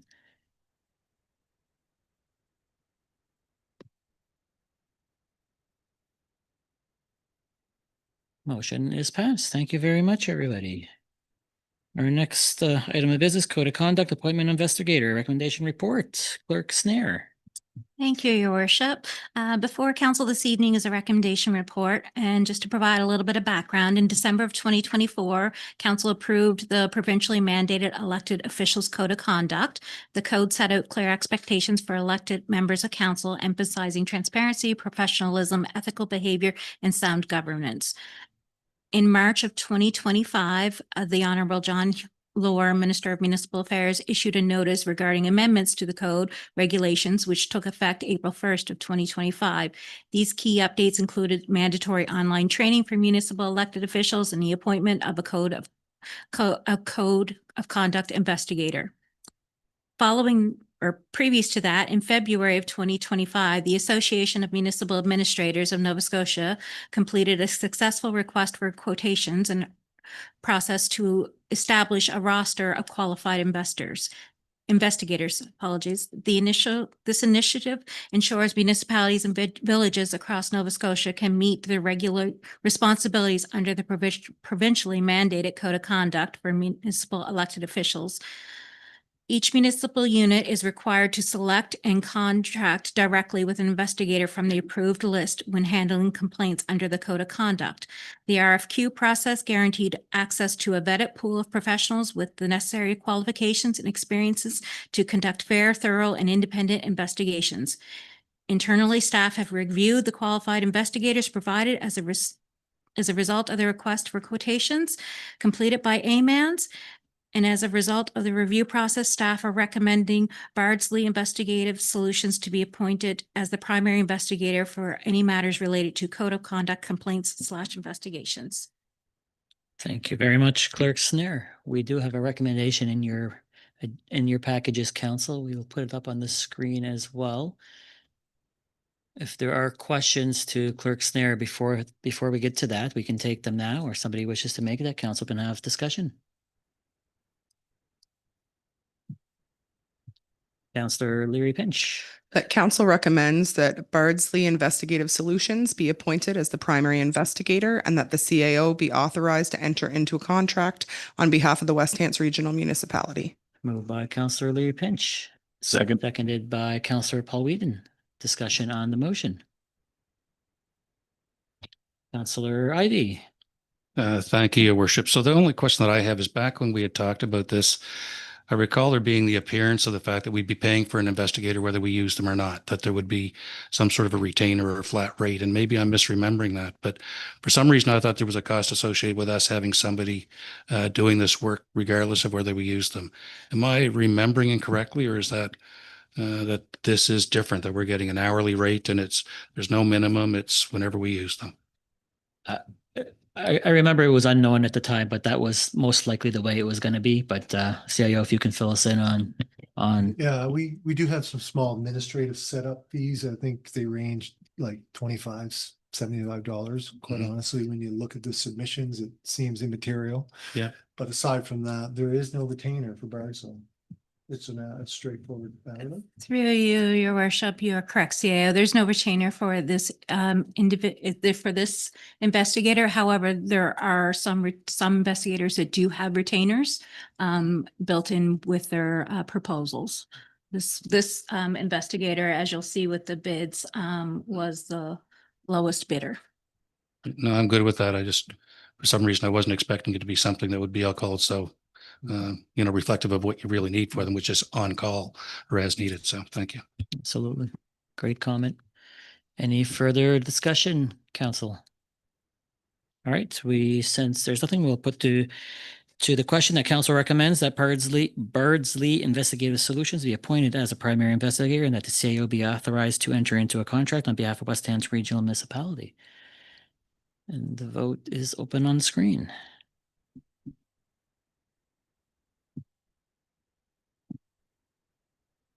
Motion is passed. Thank you very much, everybody. Next item on the agenda is Councillor Ivy, your report. Oh, is that me already? We're efficient tonight, eh? Yeah, we are. And, and therein lies, I guess, part of my distraction is I didn't know that that this would make it or not. So just let me close down and open up. I some reason thought it was a couple items still further down. But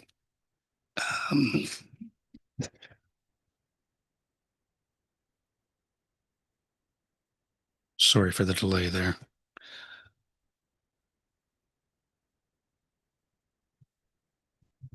Just gives us an opportunity to read through it, actually. Yeah, thank you. For those of you that are, most of the front end information is there. It's mostly meetings that we've all attended, been part of, or other informational matters and so on. The point that I wanted to highlight, to be fair to everybody as it relates to this, is as it relates to the motions that we had put forward at the previous meeting on the 16th of June. And it's one of those things where when dealing with it here and going through it, you don't realize the points of order that you're missing or what's taking place with it. And as I noted here, or I guess perhaps in my initial draft, that we don't deal with suspension of the rules. In fact, I know that we've talked about it previously, but I don't think we've ever called or had one. And we very rarely have motions even of reconsideration or rescission. And so in going through this and looking what happened at the last meeting, it's my determination, at least, that we missed. We missed on several rules. In fact, we missed on it from the standpoint of we didn't actually have a motion of reconsideration coming forward. There had been a previous motion put forward that had been defeated. And as we went into suspension of the rules, we jumped right over reconsideration and went into putting a new motion on the floor. And in looking at that and looking at the value of the budget that we approved with that, $50 million, round numbers, if I could, I thought that's significant and that we should have that done in a proper manner. It's been said that a motion of suspending the rules and reconsideration can effectively be a single step. It can't, because they're two different votes. One is to agree to suspend the rules, so you can do the motion of reconsideration by setting aside what for us was the matter relating to whether reconsideration could be debated or not. Normally, it would be that if you agree to suspend the rules, the motion of reconsideration goes on the floor and you vote on it without debate. No further discussion. It's based on whether council could have had a change of heart. It could have changed a number. It could have done many things, but that's what triggers it, is those first two steps. There's a series of other rules, though, that we're governed by that get in the way of that ensures that it's somebody who voted on the prevailing side versus the side that may have felt that they didn't get the vote. My purpose in bringing this forward and identifying it is that I believe it's something that we should correct. I don't believe that we should leave it with, if you look at what I identified there was, that's dealing with the issue of the capital budget. But equally, we'd already approved the operating and reserve budget. And there's a rule in here that once we've approved those budgets, that you can't change them again. And so what I've wrapped into this is, in some ways, you could say, well, maybe it should have just been a motion to suspend the rules for reconsideration, setting all the rules aside. But that's just too broad. You have to know what it is that you're potentially setting aside, because if we had voted for the motion on suspension, and it had been described that that means anybody can make a motion to reconsider whether they were on the prevailing side or not. That means that there is no time period of motion required. That means that nothing applies based on doing the one. Then why would you just name the one? And the one that you name is the one that you can debate. So my reason for pointing this out, and again, it's easy to do. I can put forward the motions to suspend the rules, list them all. It still requires a 2/3 vote. And even in putting this motion forward, I need a suspension of the rules to give up notice of motion, because this report only came in this afternoon, but really no different than what we had happen at the meeting of a week ago. I'm just trying to make it right here. I'm not upset by how the vote finally meant. I'm upset with how the fact that we didn't have all that information when we made that decision. Voting to suspend the rules is a significant thing. And it's, as it says in Robert's rules, that, it's not something you should be doing regularly. And it was even said in a meeting that it's not something that we should be doing regularly. So my purpose for putting it in here, and again, excuse me, for putting it in here is because I know I was way out of time to be able to get an actual report into council on this, because it's that deep and it's that detailed. The box that we threaded ourselves into made it really challenging. You could debate whether the second motion, the one that actually got passed, was valid or not. So you had to look, do you even reconsider the motion that may not be valid, or you jump right over that and go back to the first? And my conclusion at the end of it is no different than when we amend motions here. You need to do them from the back to the front. And even though there can only be one amendment to a main motion, we've typically seen one or two land on there, and you got to roll back on one to the next to get to the main motion. Same thing. I wouldn't be bringing this forward if I wasn't confident on it. I realize there's those with greater authority than me that may disagree, but my record on statutory interpretation on these things right now, I'm 2 for 2, or sorry, 3 for 3, and this would be 4 if I'm right. And I'm confident that I am. So I'm not sure what this council wants to do. I'm glad to put the motion forward, and I need 2/3 of this council to support a motion to suspend the rules and list all those rules and roll that back. Then a motion of reconsideration, which needs 50%. And all I'm looking to do with this is to clear the deck. Or we can say, you know what, we should have all spoken up during that meeting and called out points of order. And that's why I was a little bit particular at the start of this meeting, wanting to make sure that we weren't missing on something, because I can tell you when something like that shows up again in the future, I don't care if we pause, take a recess for another 10 or 15 minutes to get it right. It's worth it for what we deal with here and for what the value of that budget was. Because I don't know that we did get the true will of the council. I don't know that we didn't. I'm not arguing one way or the other. But the right thing to do here would be to clean it up, because we certainly can't be accepting of that we have all these rules, but they have no meaning. It can't be that we have these. That's the crazy part of parliamentary rules and ruling, is that if you know the rules and you can work them, you can actually get a lot of stuff done, flying right past other people. But if you don't know the rules and you don't know when to pull out a point of order or to identify that we're in violation of 6 rules and passing this with only identifying one, that's a problem. So at minimum with this and this little report and what I'm putting here, let it be a learning experience. I know I've taken it as one of those. I've signed up for a Roberts forum to be able to dig in, because it's actually quite interesting when you get into it. But the reality is that we missed on this. And it depends on, what council wants to do here in doing it. It's not a simple one motion. It's 2 or 3 to get through the use of the reserves. And it's 4, I think, to get through the capital budget. And I have no idea what that vote will look like. And I'm not forecasting, rejecting, but that's the reason for putting that in the report. If there's any questions before I consider putting this motion on the floor, I'm open to taking them. But failing that. All right. Thank you for your report. Are there questions to Councillor Ivey on his report? Councillor Leary-Pinch. Because it just occurred to me while Councillor Ivey was speaking. So technically, in the information that you just gave us, you suggested that once the budgets are approved, they cannot be changed. Right. We just approved a motion to go look at a playground and potentially look at funds for said playground. So that technically means that any further motions until the next budget cycle that come to council that have a financial value attached cannot be approved until the budget cycle. So I'm trying to say that when it comes to rigidity, Robert's rules has a specific way, a process and rules of order, for which I am also well versed.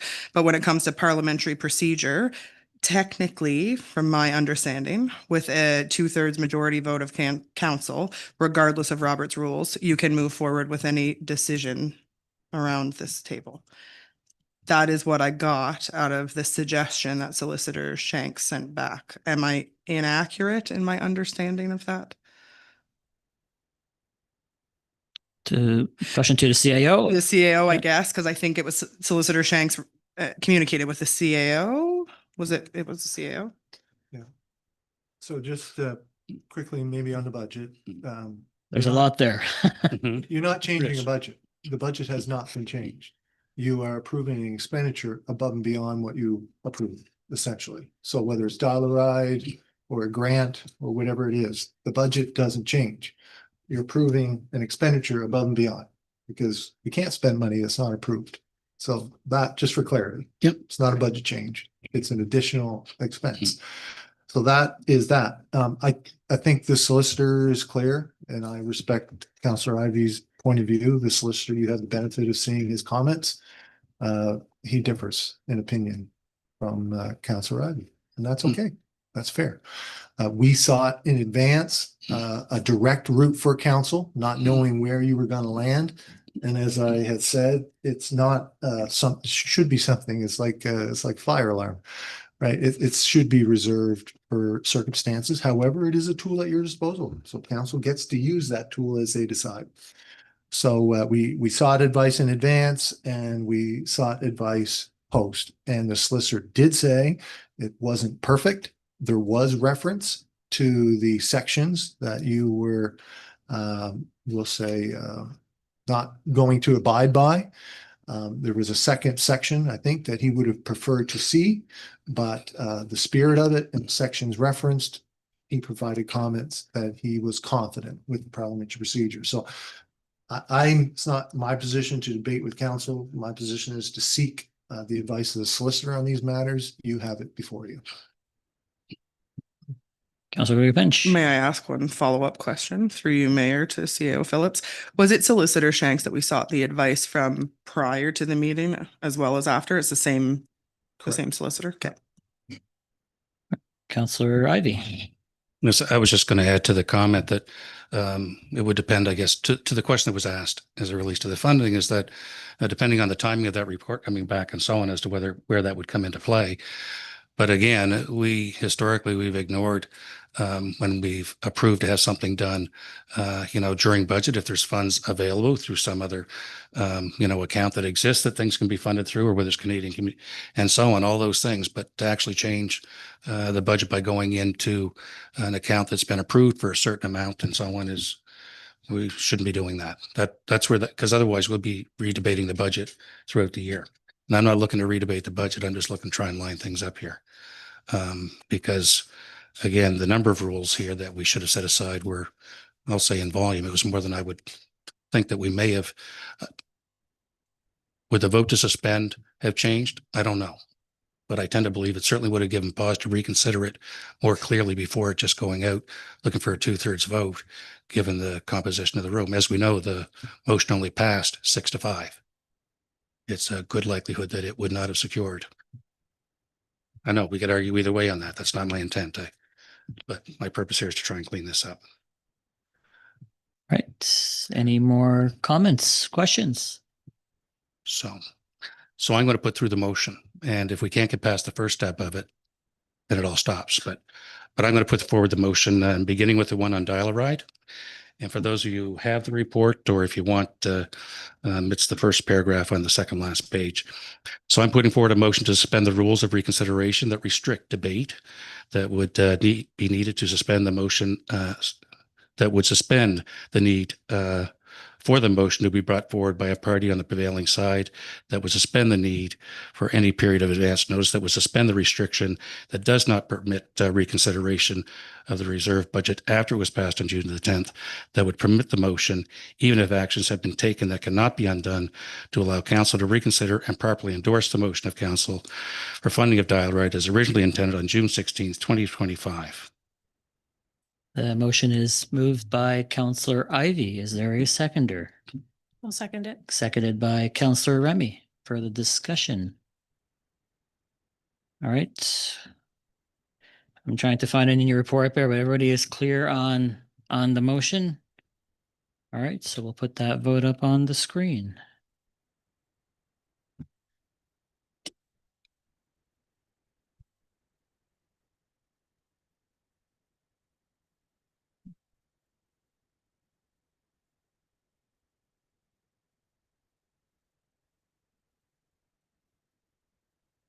Counselor Ivy. I'll just keep you waiting. No, it's a little delayed there. Yeah. So we have 2, 4. So motion is passed. No, you need 2/3. Oh, no, we need 2/3 votes. 2/3. Oh, so that motion is defeated to suspend the rules there. Thank you. And so on to the second one, and just bear with me. The second one, this is regards to the capital budget. Move to suspend the rules of reconsideration that would restrict debate, that would suspend the need for the motion to be brought forward by a party on the prevailing side, that would suspend the need for any period of advance notice, and that would suspend the restriction that does not permit reconsideration of the capital budget after it was passed, that would permit the motions necessary, even if actions have been taken that cannot be undone, to allow council to reconsider and properly endorse the motion of council for funding its capital budget as is determined and intended by council. And that is moved by Counselor Ivy, seconded by Counselor Remy. Discussion on the motion. Counselor Leary Pinch. Thank you.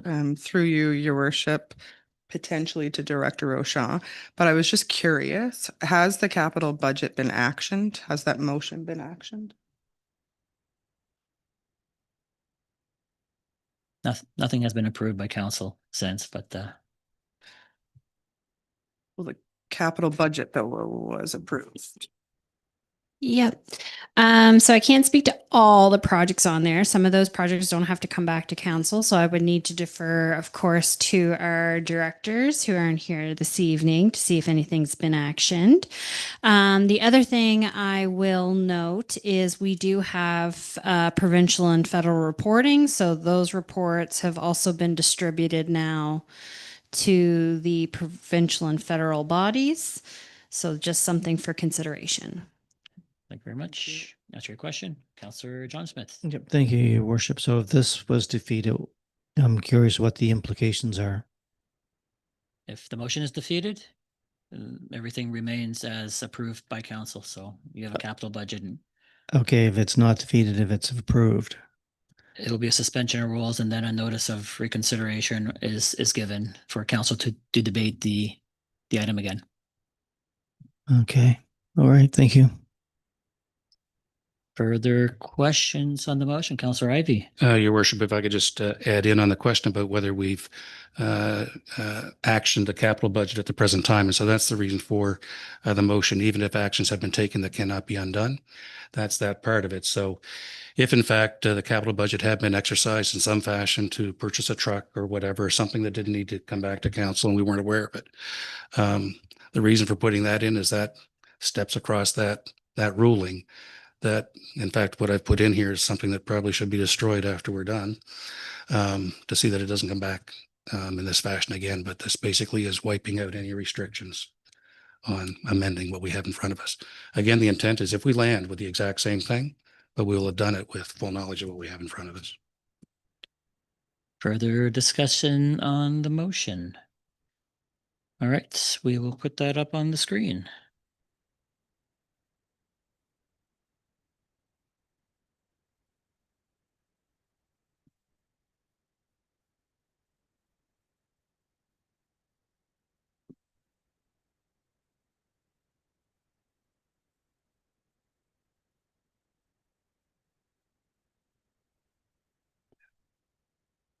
That one passes with 8. That's 2/3. Yep.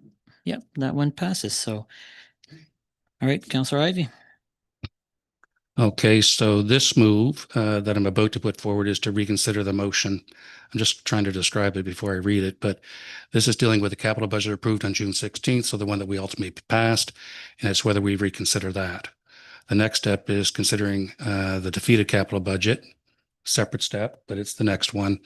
And if we do that, that puts us back to square one. If we vote against a motion to reconsider the capital budget approved a week ago, then we're done. Okay? Is that clear to everybody about what I'm about to put forward the motion that would give us the ability to reconsider the capital budget of a week ago? Move to reconsider the motion approving the capital budget as undertaken by council on June 16th, 2025. Moved by Counselor Ivy. Is there a seconder? Second. Councillor Scott McLean, second. Discussion on the motion. All right, so we can put that vote up on the screen.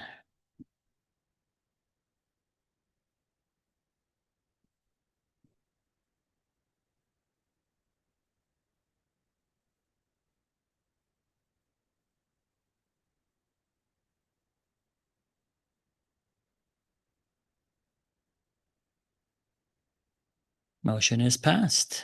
All right, so we'll bring that motion back onto the floor.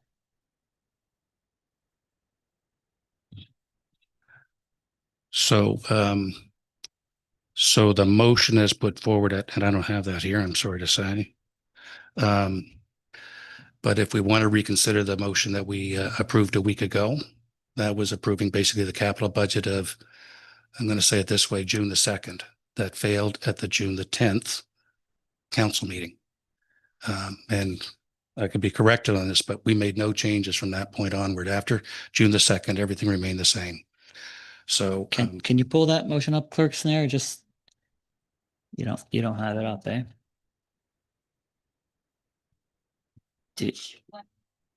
It would have been our last, yeah, the June 16th one would have had the capital budget presented to the council at that meeting. So thank you.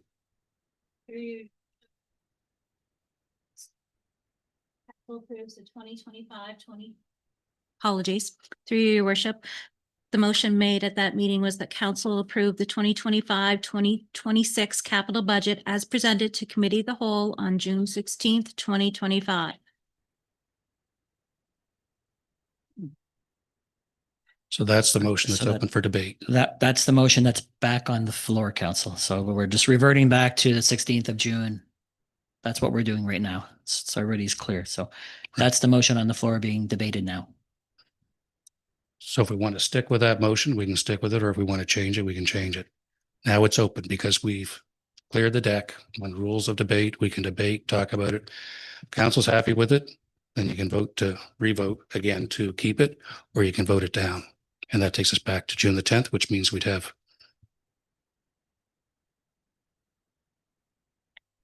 We're back here, council. So this is your time to speak. Councillor Morton. Absolutely. Yeah, thank you, worship. Assuming it's just a majority, we don't need to. Correct. We are back to the regular vote here. Yeah. Further discussion, Deputy Mayor. And through you, Chair, I no disrespect to Councillor Ivy, and don't take it this way. That report didn't come to us till 5 o'clock that you sent. I did not get a chance to read through this. So in my mind, we're making a decision here. We've had legal solicitor advice to get us here that we've followed. And now we have just changed this based on Councillor Ivy's recommendation. And if I just got it at 5, I'm assuming that our solicitor hasn't had a chance to review this either. Would I be correct in that, CAO? We did receive the email, give or take 5 o'clock. Yeah, it was 4:55. Yeah, so I think it's safe to assume. No one else, our solicitor hasn't seen this either. This is just. Yeah. Okay, great. But the motion on the floor is the beyond- the capital budget at this Back point. again. So yeah, so that. Okay, thank you. We're beyond that point, council, and just in respect of time, let's just stay on track with the capital budget at this point. Yeah. Councillor Remy. Through you, Chair, I just have a question. I know that, or I'm making an assumption here, but the biggest issue with the capital budget was the public works and community development building. That seems to be where. There was very little debate, so it's hard to decipher who. Yeah, and voted what in again, what I'm way. just Yeah. making assumptions, like, so basically making assumptions, I guess. But yeah, like, is there a way that, I understanding we have a motion on the floor right now, but. There is no motion on the floor right now. Oh, we're just discussing things right now. The I gotcha. the topic of approving a Right. capital budget is what we're discussing at this point. No motion has been made. Yeah, Gotcha. yeah. Thank you. So with that though, like, could we not have a discussion around that if that is the main reason that people aren't okay with that capital budget? To just be like, remove that from it. pass it without it, something along those lines, because I know that when this was brought up on June 16th or whatever the date was, I can't recall right now, there was no discussion. Like nobody gave any reason for not passing the capital budget. So it was all just assumption. And anyway, I just think it would be great to have a discussion on why people aren't happy with the capital budget that was presented, so that something could actually be done with it, as opposed to putting the motion back on the table again and it potentially being defeated and us being in the exact same circumstances that we're in right now and just perpetuating this over and over and over. Absolutely. Fair comment. Councillor Larry Pinch. Thank you. So I guess just in response to that from my own perspective, so I think I did make it clear that it, for me, for the capital budget was about the Public Works building. And I requested if there were an option for it to be removed, but after discussion, we had decided, or the majority of council had decided to leave it in because the RFP process would come back to council, and at that point, council would have an opportunity to decide. So I don't know if that's why it was for other people, but for me, that's why I didn't approve the capital budget, because I have concerns over the costs associated and the amount of municipal buildings we have and the space and land and assets and all of the things that surround then spending, 5 million in draft form, but potentially 8 million when it comes back on a building that mainly services particular areas. Councillor Ivey. Yeah, I'll weigh in. For me, it was two things in particular, although you can tell that I had a difficulty with our budget process overall. There's no hiding that in the way that I voted across the board for key slates related to what we have to do here. But on the capital budget specifically, I wasn't happy with the answers that we'd received on the facility. Despite the fact that there are significant, having just spoken about safety issues and the like, and things that need to be addressed there. But some of those things that we were hearing for the first time since they were first raised following a meeting that you had, Councillor. And so for me, it was overall, that was an issue equally. We have held the splash pads in there with no budget attributed to it, but we still get the name in there like a placeholder. And that's not what our budgets are meant to be for. They're not supposed to have placeholders. Looping back on closing comment on the Public Works community development combined facility is the fact that what we ultimately landed on that was no interest or debenture costs associated with the project for the next 12 months, but that still left us with the cost of doing the build. And even if we had it that there was no cost for the next 12 months, which is probably likely given where we're at in the construction season, we're probably negotiating about a few months here as to whether or when they get to start, whether it's this budget cycle or the next one. We at one point in time had 5.2 million pulled out of the budget on that, and then it went back in. I'm not sure how quick it was that the paperwork we were receiving caught that up, because the one I had here on the night that we failed it still had the 5.2 million in it. And I was trying to determine, remember, I took issue with the fact that we're not getting the updates that we need to be able to see here in advance of coming into vote.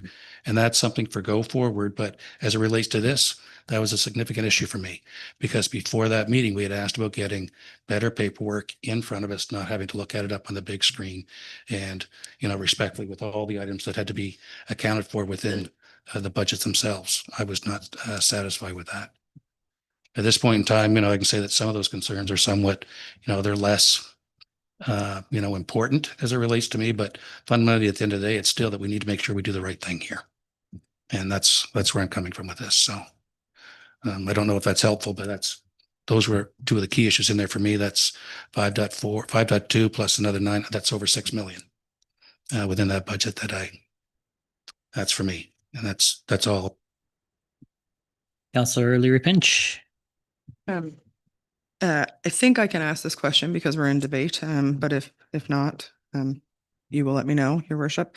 But through you to CAO Phillips, because there isn't anybody here from Public Works. I went through and looked at some previous decisions of council, and it is my understanding that the staff room, which was included in the report that was sent to us about Public Works as being too small, not adequate, was recently constructed and or renovated in that space.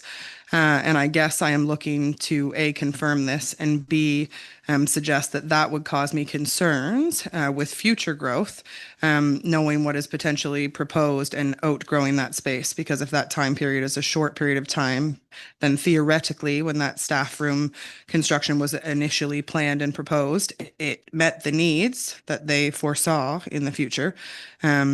So I guess I'm just looking for some clarification on that. Are you able to answer that right now? Or No, Yep. we know the site. Yep. The majority of you folks have been there, I think. So there is a space that staff have undertaken to improve as a staff room. So I would say that there is a space where they do eat, we'll put it that way. And you know, they've done their thing. There's table, chairs and microwaves and things like that. I don't believe it would accommodate the entire workforce at the same time. So my kind of knowledge is, you know, some folks go in there, some folks go other places, whether it be empty spaces on the floor in their vehicle, wherever they go. So there is an improved space, but it does not reflect the size and scale that the workforce could be there at the same time. So that would be my assessment of it. Yep. Further discussion, council? We have a capital budget that's back on the floor. Councillor John Smith. Yes. Thank you, Your Worship. Yeah, for me, I voted against the operating budget and the capital budget. I just see this year as a year where the municipality collected a lot of, let's say, extra funds from increased assessments and the deed transfer tax.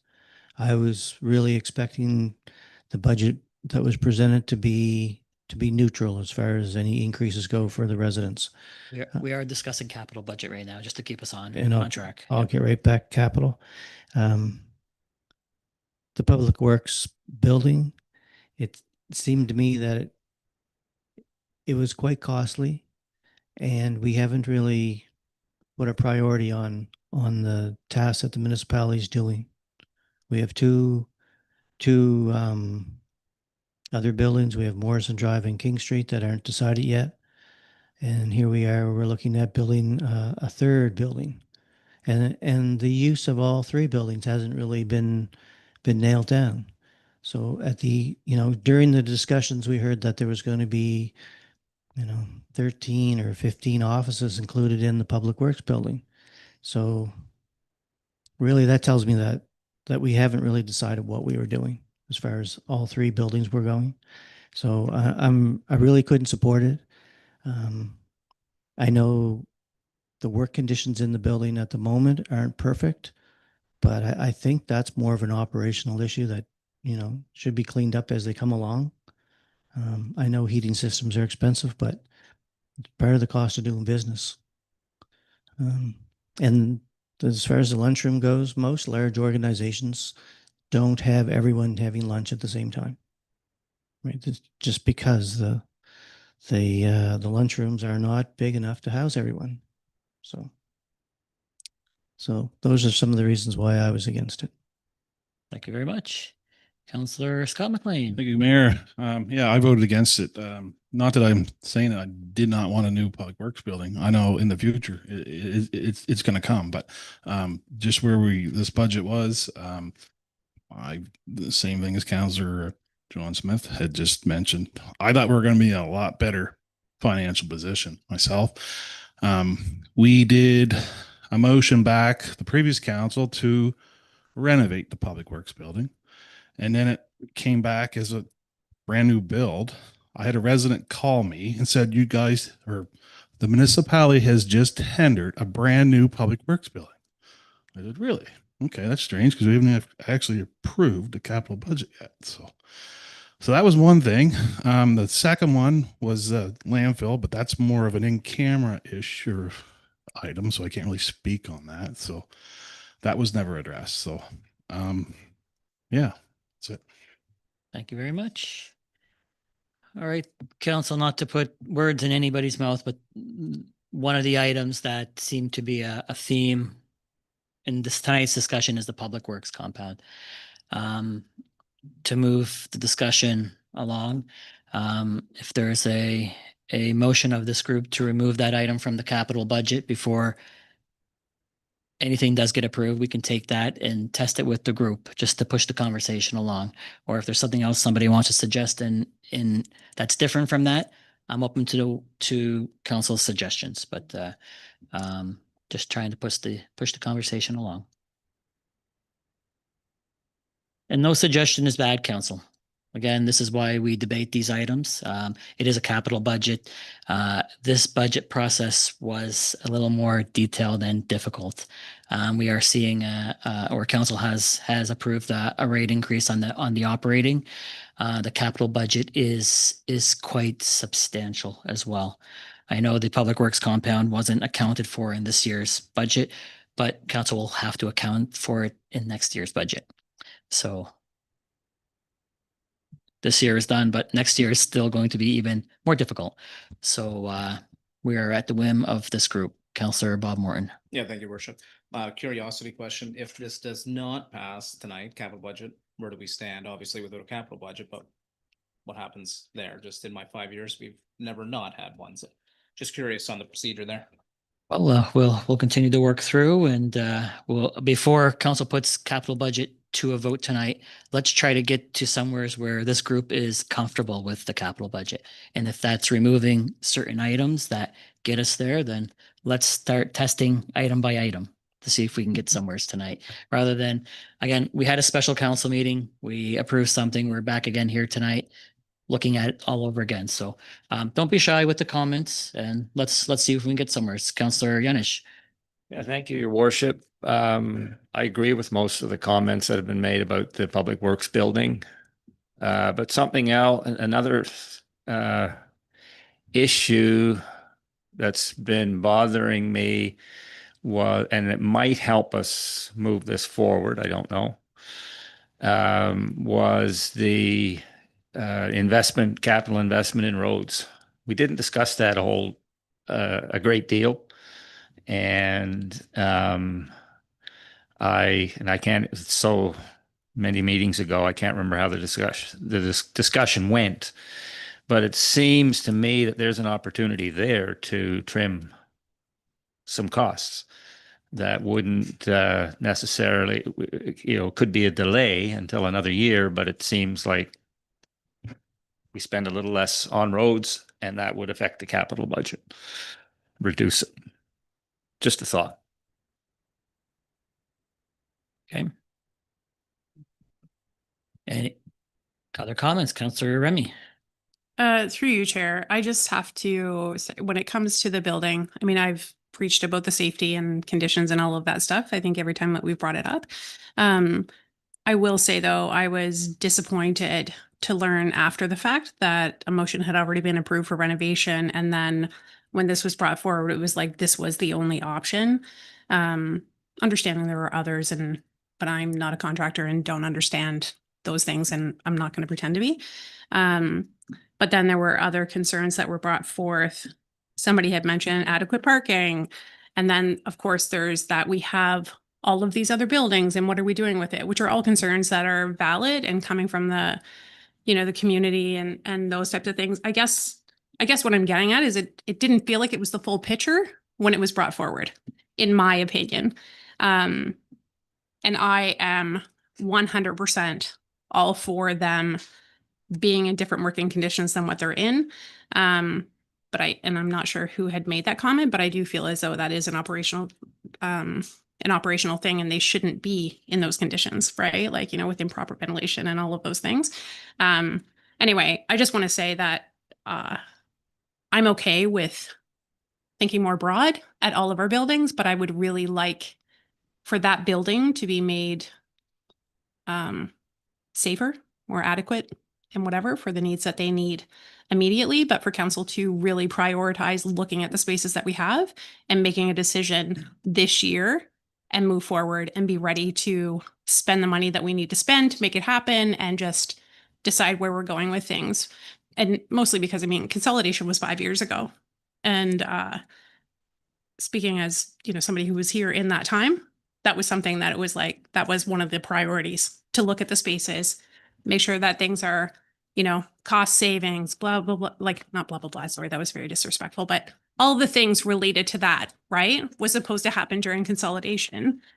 But we still have staff that are scattered everywhere. So I would really, as much as it pains me to say it, to hold off on this, but with the priority that they get what they need in that space so that they're safe and there's adequate bathrooms and all of the things that they listed.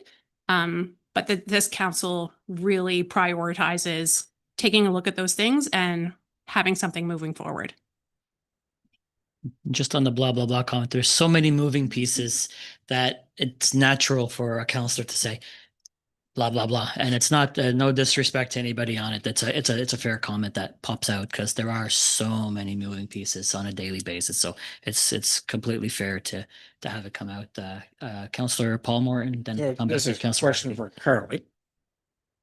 Yeah, but you are off the hook. So is there a deadline for a capital budget to be approved for funding purposes from the provincial and federal government? And if we overstep that, do we lose all the funding sources from them for this year?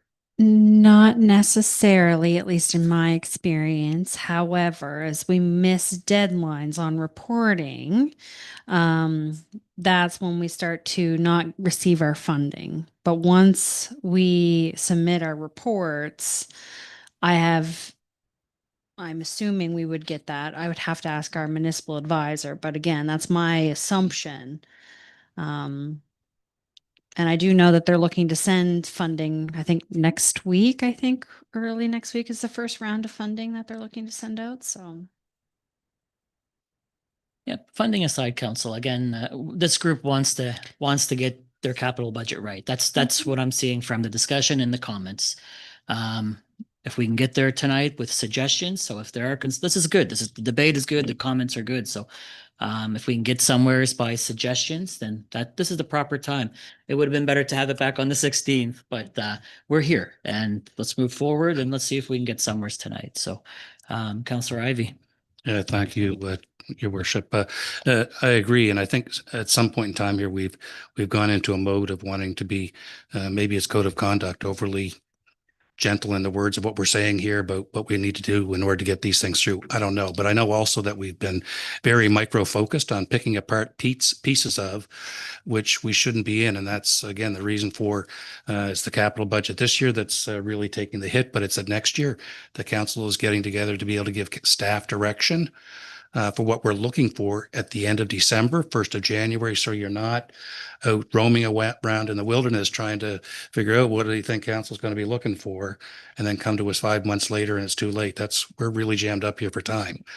So I think that's really important. But the point being is that we are really micro-focused even here tonight. And I knew bringing this in that unfair in the context of people not coming in with their budget documents or having rethought about it or knowing what you may or may not expect to happen with this, but not too dissimilar again to what we had when we had the motion to suspend a week ago, versus us having been told, folks, if you don't, come to some kind of a consensus on this, then we're going to end up either A, meeting again, or B, going through the path that we did go that brings us back here again.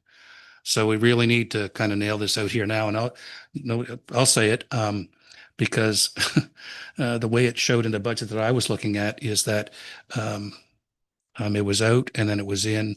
And so no interest, debenture costs, and no financial expense associated with it in this fiscal. So you can have it in there, but nothing's going to happen until next April. You're referencing the Public Works I'm compound or the outside operations facility. Outside operations facility. Just to reference it right. Because I think that's where we're at calendar-wise anyways. From the time the RFP is open until sometime in July, by the time that gets gone through, comes back in here. I don't want to project. I wish there was somebody else here to correct it, but I don't think we're into next year's fiscal. I think we're into next year's fiscal automatically almost anyways for whatever is going to be done. So I'll say that.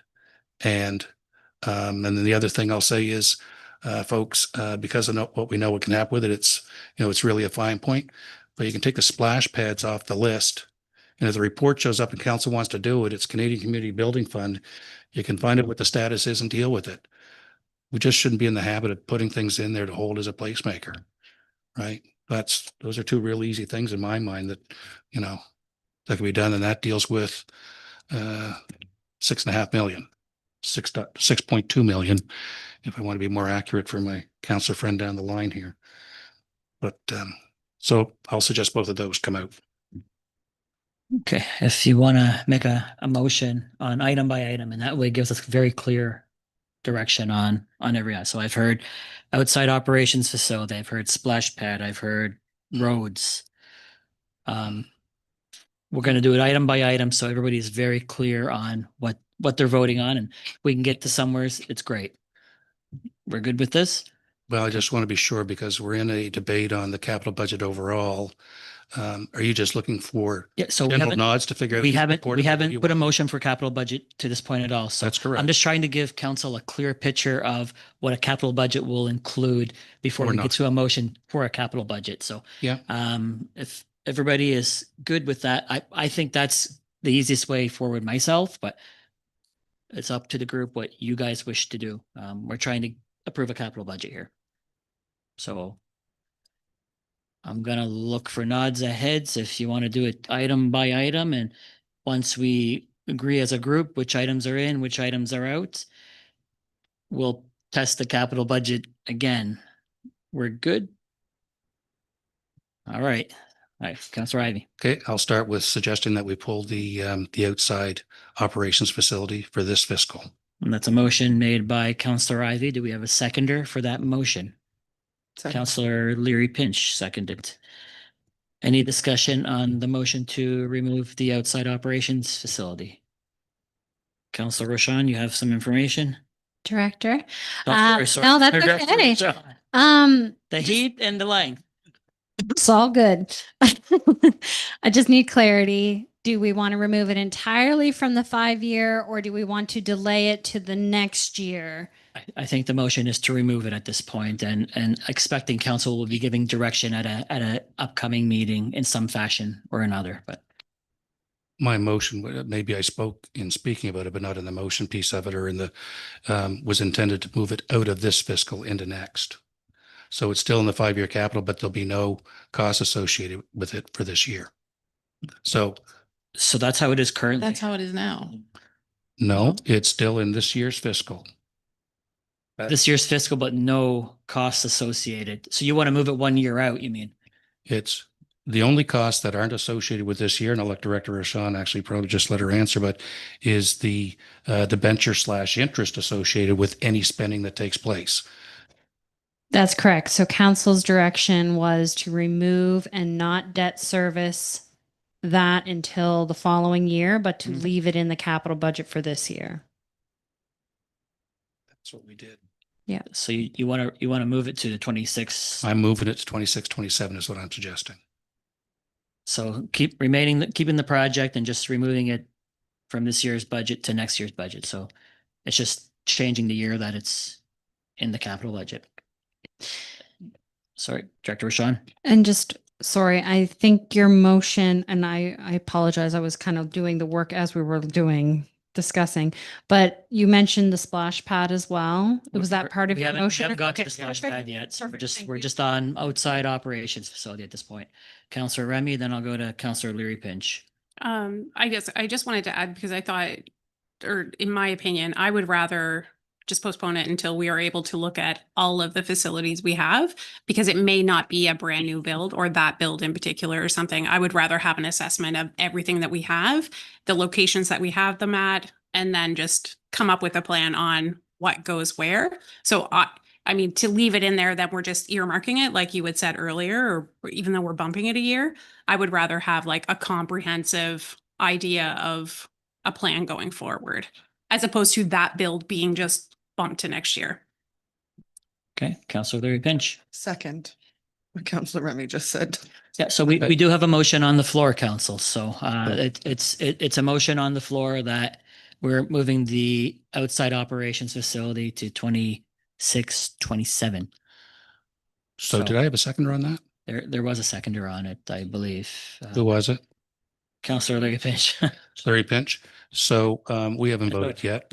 With council approval, I'll remove the motion. You're ready to remove? I'm going to remove the motion. Seconder is okay with removing the motion. All right. So we have no motion on the floor as of this moment, council. Looking for suggestions again. Councillor Ivy. So now I'll go to what I think was the better suggestion, that we look at our facilities overall, that we have a bigger picture view of it. And I don't know if I've got the wording right here, but that would involve removing the outside operations facility from the current budget. And as we can get information back as to what we're going to look to do with all of them, because actually it's more than just three.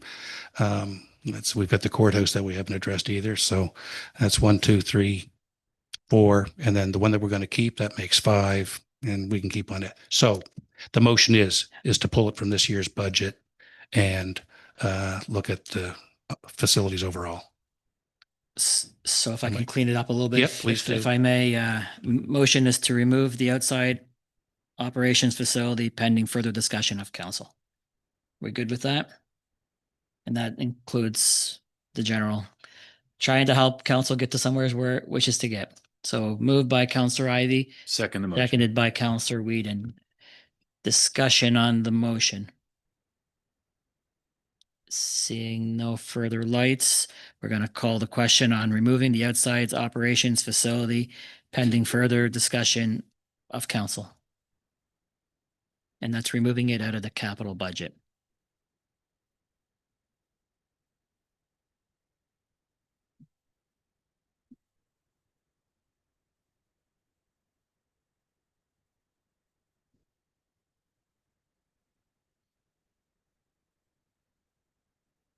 And the vote is up on the screen, council.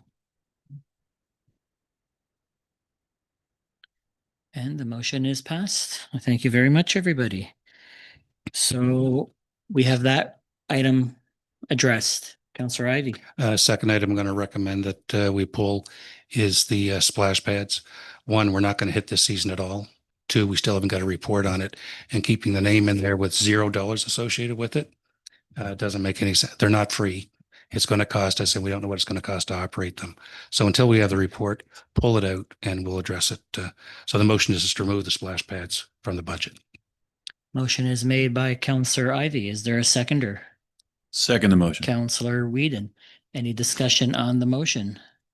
So I'll call the question on removing the splash pads from this year's capital budget. And we'll put the vote up on the screen. Your worship, if I may. Yes. Again, just a point of clarity. Are we leaving the second one in the budget as well? I think it was plural, splash pads. So Okay, thank you. one is scheduled out to 28, I believe 29. So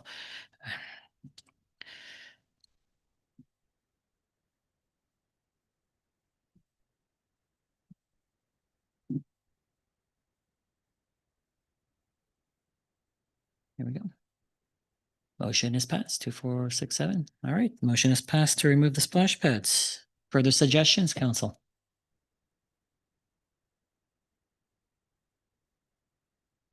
Councillor Louis Pinch. Roads. Didn't Councillor Yanish suggest that there were some roads within the capital budget that he thought could be? Was there a project in particular, Councillor Yanish, or? Through you, your worship, I haven't reviewed what we actually passed for investment in roads, but I was thinking that if we were trying to reduce the capital budget, and we've reduced many other areas of expenditures, that we find a way to reduce the capital investment in roads by 20%. I'll throw that out there as a Councillor, sorry, Director Rochon. Can you pull up the capital budget there quickly and give us a synopsis of road projects within it? Yep, just give me a sec. I may not be able to share it.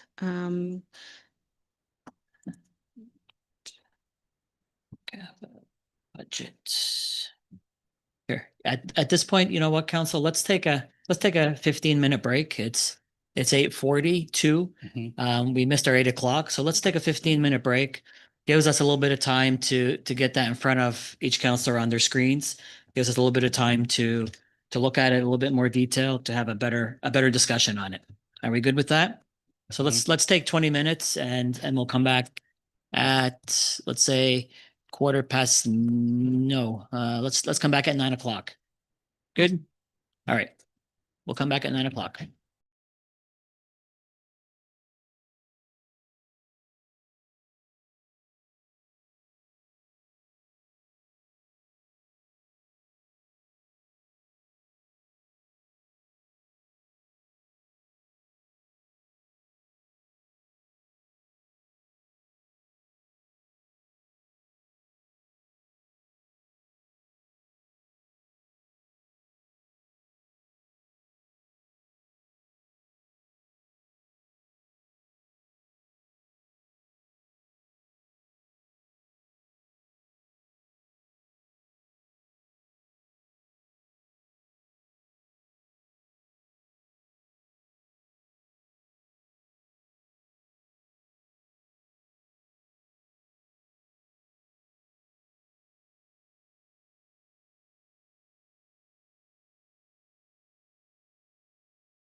We're back. All right. Welcome back, everybody. It is 9:12 p.m. on the 24th of June, 2025, and we're resuming West Hants Regional Municipalities Council session.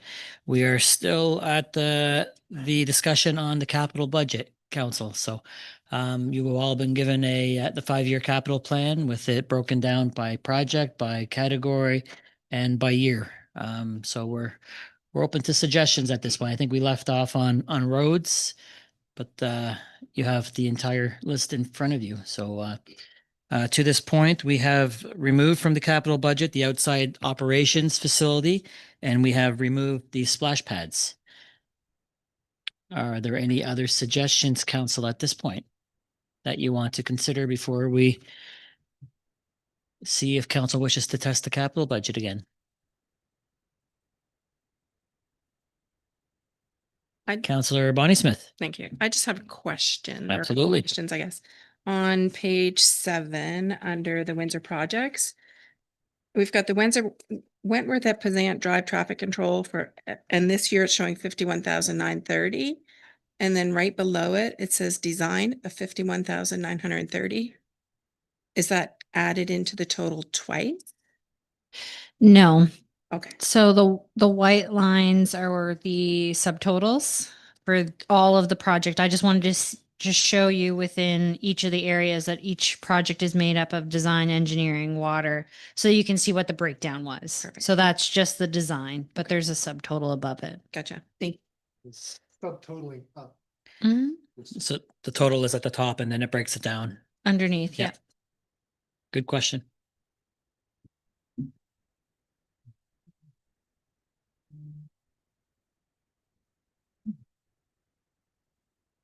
Councillor Ivy.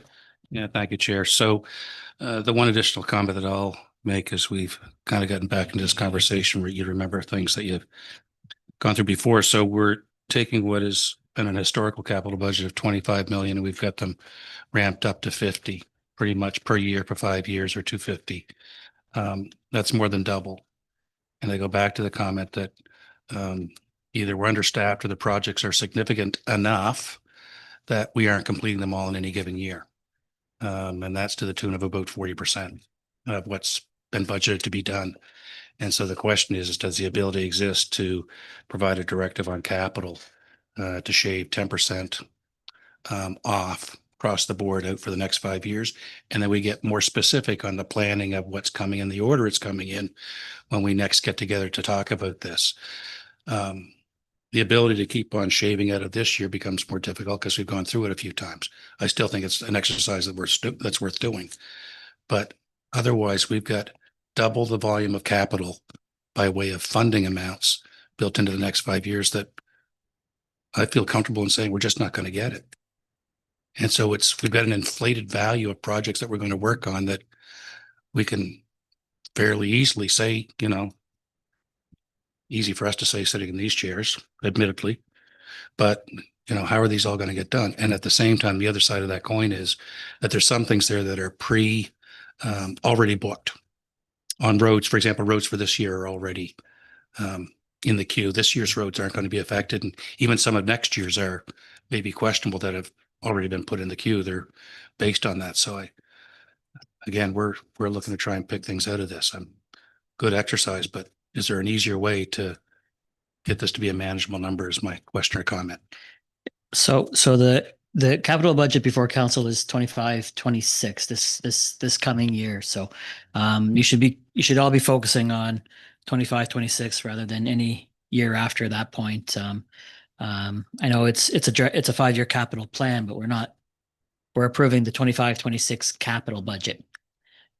So if council is really focused at making changes would be for this fiscal year. Okay,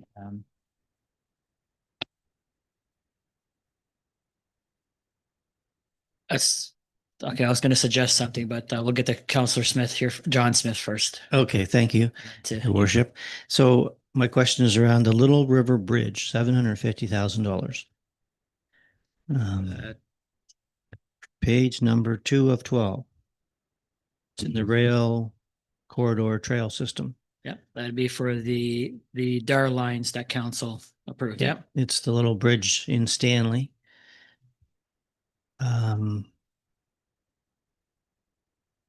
Do we know what's happening on the east hand side of that bridge? Whether that trail is actually going to go anywhere? Like if we put the just being an off-highway enthusiast, Hmm. I think I would say getting to Stanley is allows you to kind of move from there. So yes, ideally we want East Hants, and I think it is East Hants' intention to continue through there. But in the interim, especially in non-snow season, there is the ability, we'll say, to get to Walton or to get to Lower Sackville by other routes. So the bridge, though, is kind of that critical last piece to get to there. We're seeing folks are starting to offload in the Brooklyn area and, start their journey from there. And then they do their thing.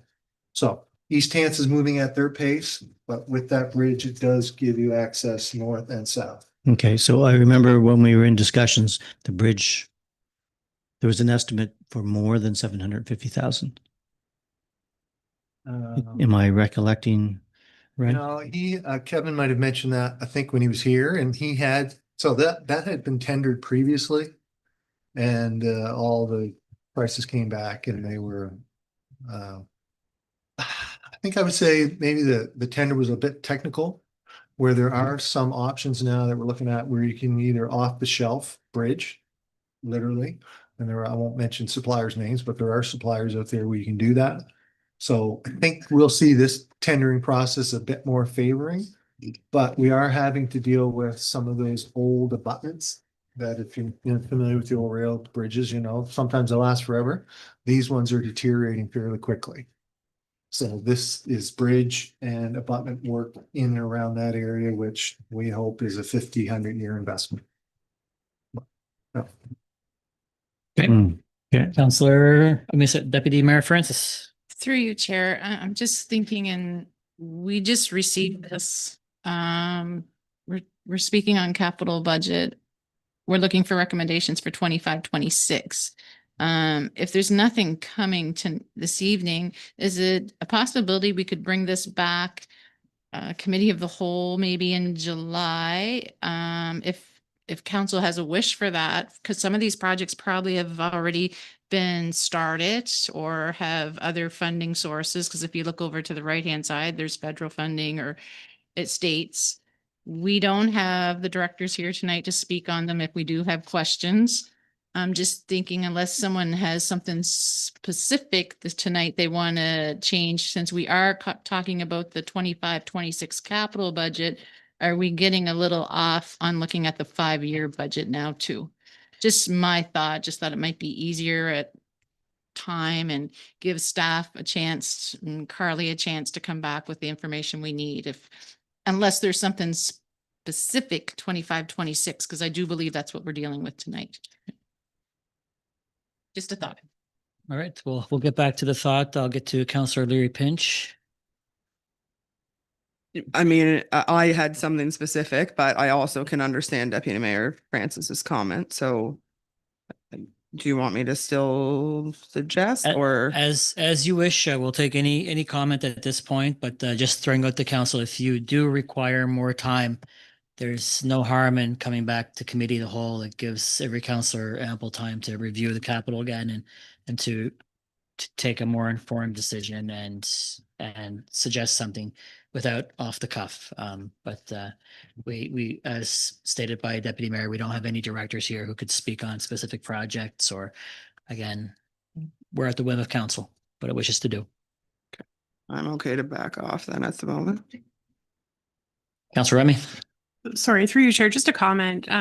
Just because I know that we were calling, special committee a whole and then special council and all of those things to get this budget passed through really quickly. So then to postpone it for 2 more weeks and then does that work to do that? Just because it seemed like the budget process felt to me like it was very rushed, and we were, trying to find dates to make sure that these things were passed and all of this stuff. So now to bump it to committee a whole in 2 weeks' time and then have another special council meeting, does that affect our funding? I guess it goes back to one of the councilors had said about funding and stuff like that. I was just curious if that affects it any. back to the funding aspect of it, Director Rashawn. I mean, technically under the MGA, we are required to submit a budget, which does impact our funding. However, you know, we submit those reports. I can follow up with Jason. As mentioned previously, I don't know for sure if we miss this reporting deadline and we get it in a little later. The one that is a little different is the CCBF reporting, which is under an agreement. So that one in particular is a harder deadline, which we'll have to make sure that we can extend it. Answer your question? You're good? Councillor Ivy? Yeah, my sense of it is that we're at council now. We've had to go through to council. I wouldn't necessarily flip it back to a committee of the whole meeting. I'd probably look to. We could call a special council meeting Special after council committee, meeting. after committee of the whole council. I wouldn't be to leave it to the end of July by any means. So Absolutely. I'm just trying to help the group get to somewhere where you feel comfortable without making a quick decision, or you feel in a situation where you were rushed or etc. But I have Councillor Ivy, and then I'll get back to the Deputy Mayor.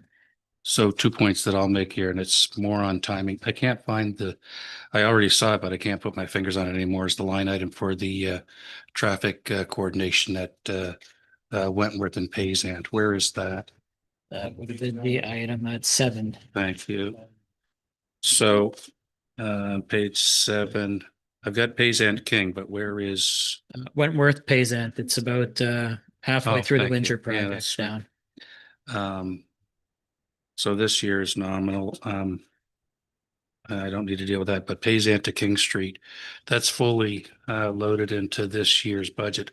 I don't want to see it move. I think it's a vitally important piece of road work that we want and need to do. But I guess the question is it all this year? Is that going to be done by the end of this fiscal?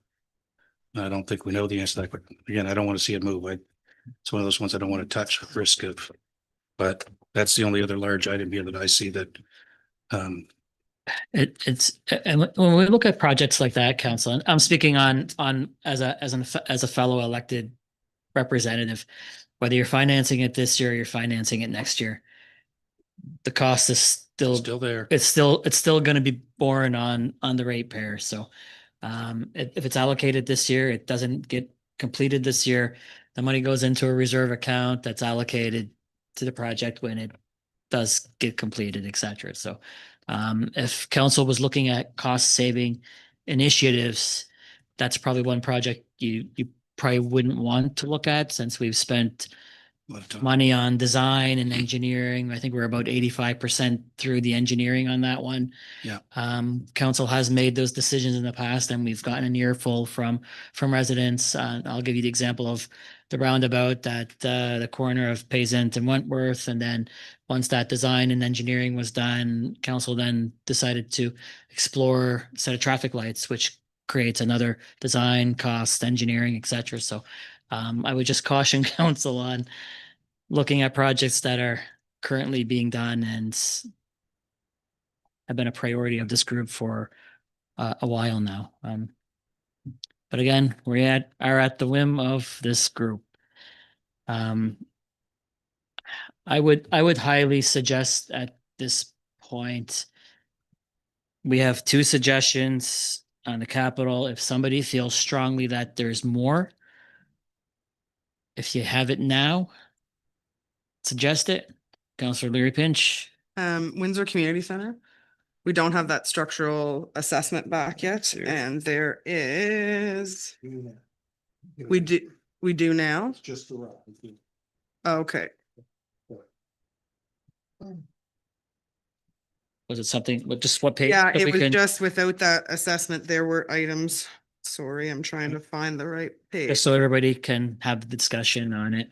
Had it. It was in the beginning, right there. Page 2. There was foundation repairs and building upgrades in this year's capital budget for $216,000, 813, and flood protection improvements for $187,004. And I just didn't think that those should necessarily remain in there when we don't have the full picture to decide moving forwards if that is a good use of funds. Yep, so that assessment as per CAO, that is back now, so I'm assuming report is to follow shortly. But you did have conversations earlier about a broader facility assessment. Yep. So that could be part of that mix or not. But as far as the community center path of action, some of these are carryover projects that we would have done that were delayed, and some of those are repair July 2024 floods, which we had insurance funding for, but we haven't executed the work because of structural assessment. So there's two things here, but we do now have a structural assessment, and Kathy will report, but it's generally favorable. Meaning if you want to reinvest, it's still has some good bones, so to speak.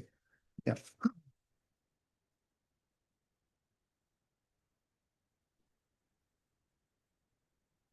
I not seeing any further lights. This discussion came about from roads.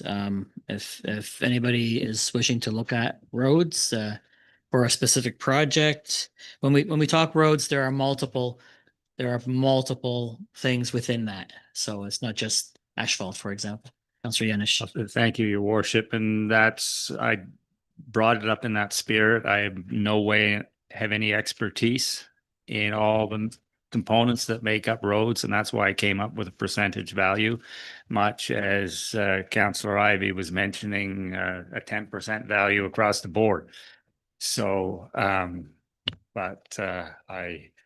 think the other thing about roads, though, I think is that quite often the statement is made that, well, we all use the grocery store in Windsor, so we should make sure the roads are good.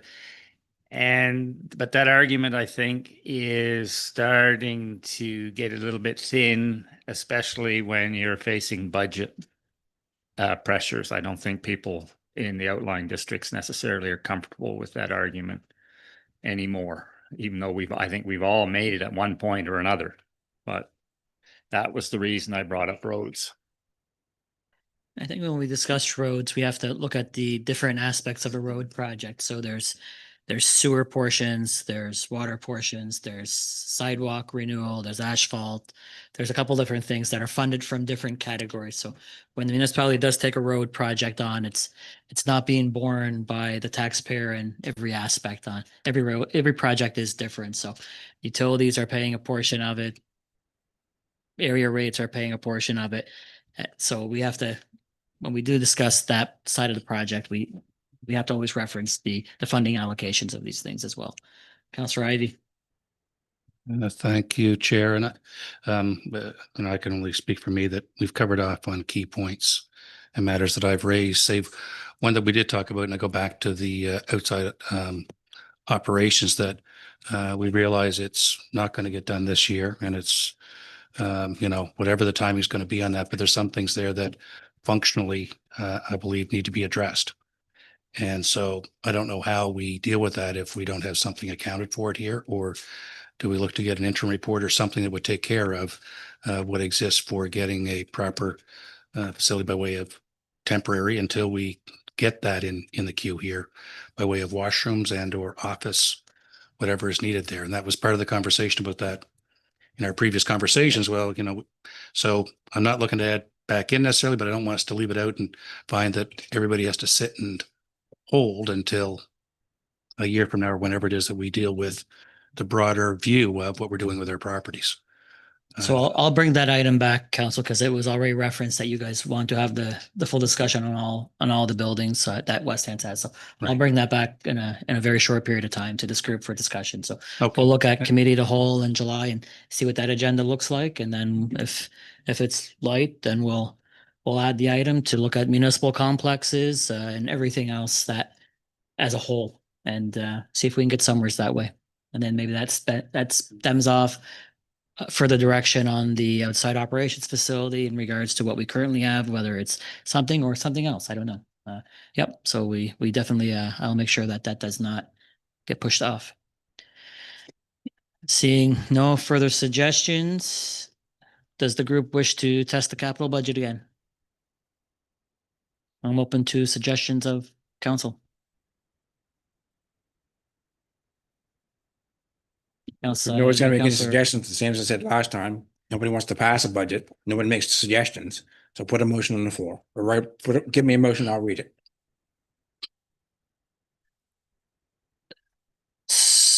So the motion would be for West Hants Regional Municipality Council to pass the 2025, 2026 capital budget as amended per discussion of committee, council on June 24th, 2025. That would be what I would put forward, but just Move that motion you just put forward. moved by Councillor Paul Morton. Is there a seconder? I'll second it. Seconded by Councillor Bonnie Smith. Discussion on the motion. So just so we're all, Councillor Ivy. thank you, Chair. Just so we're all clear, let's just all, if I could say, make sure that we know where we're at.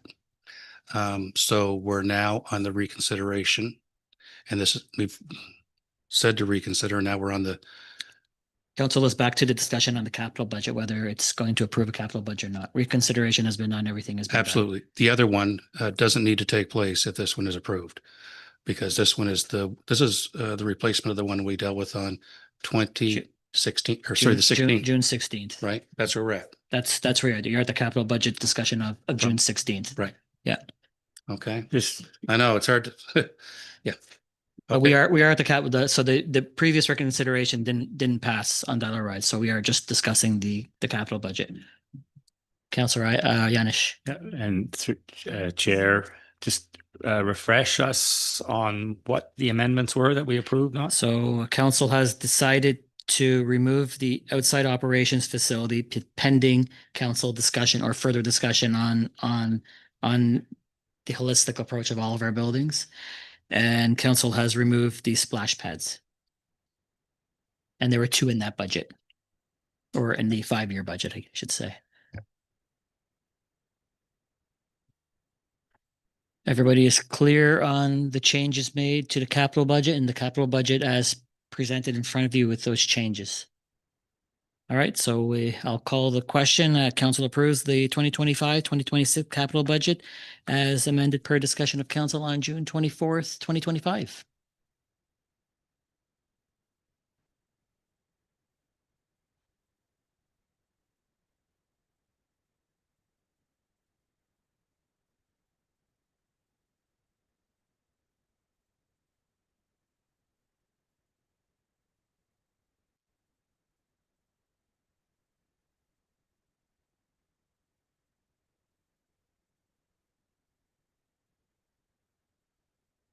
Motion is passed. Thank you very much, everybody.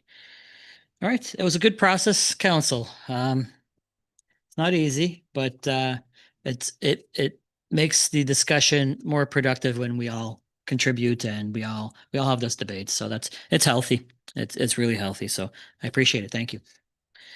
All right, next on the agenda, we have correspondence. I won't read them all. They are in the package, council.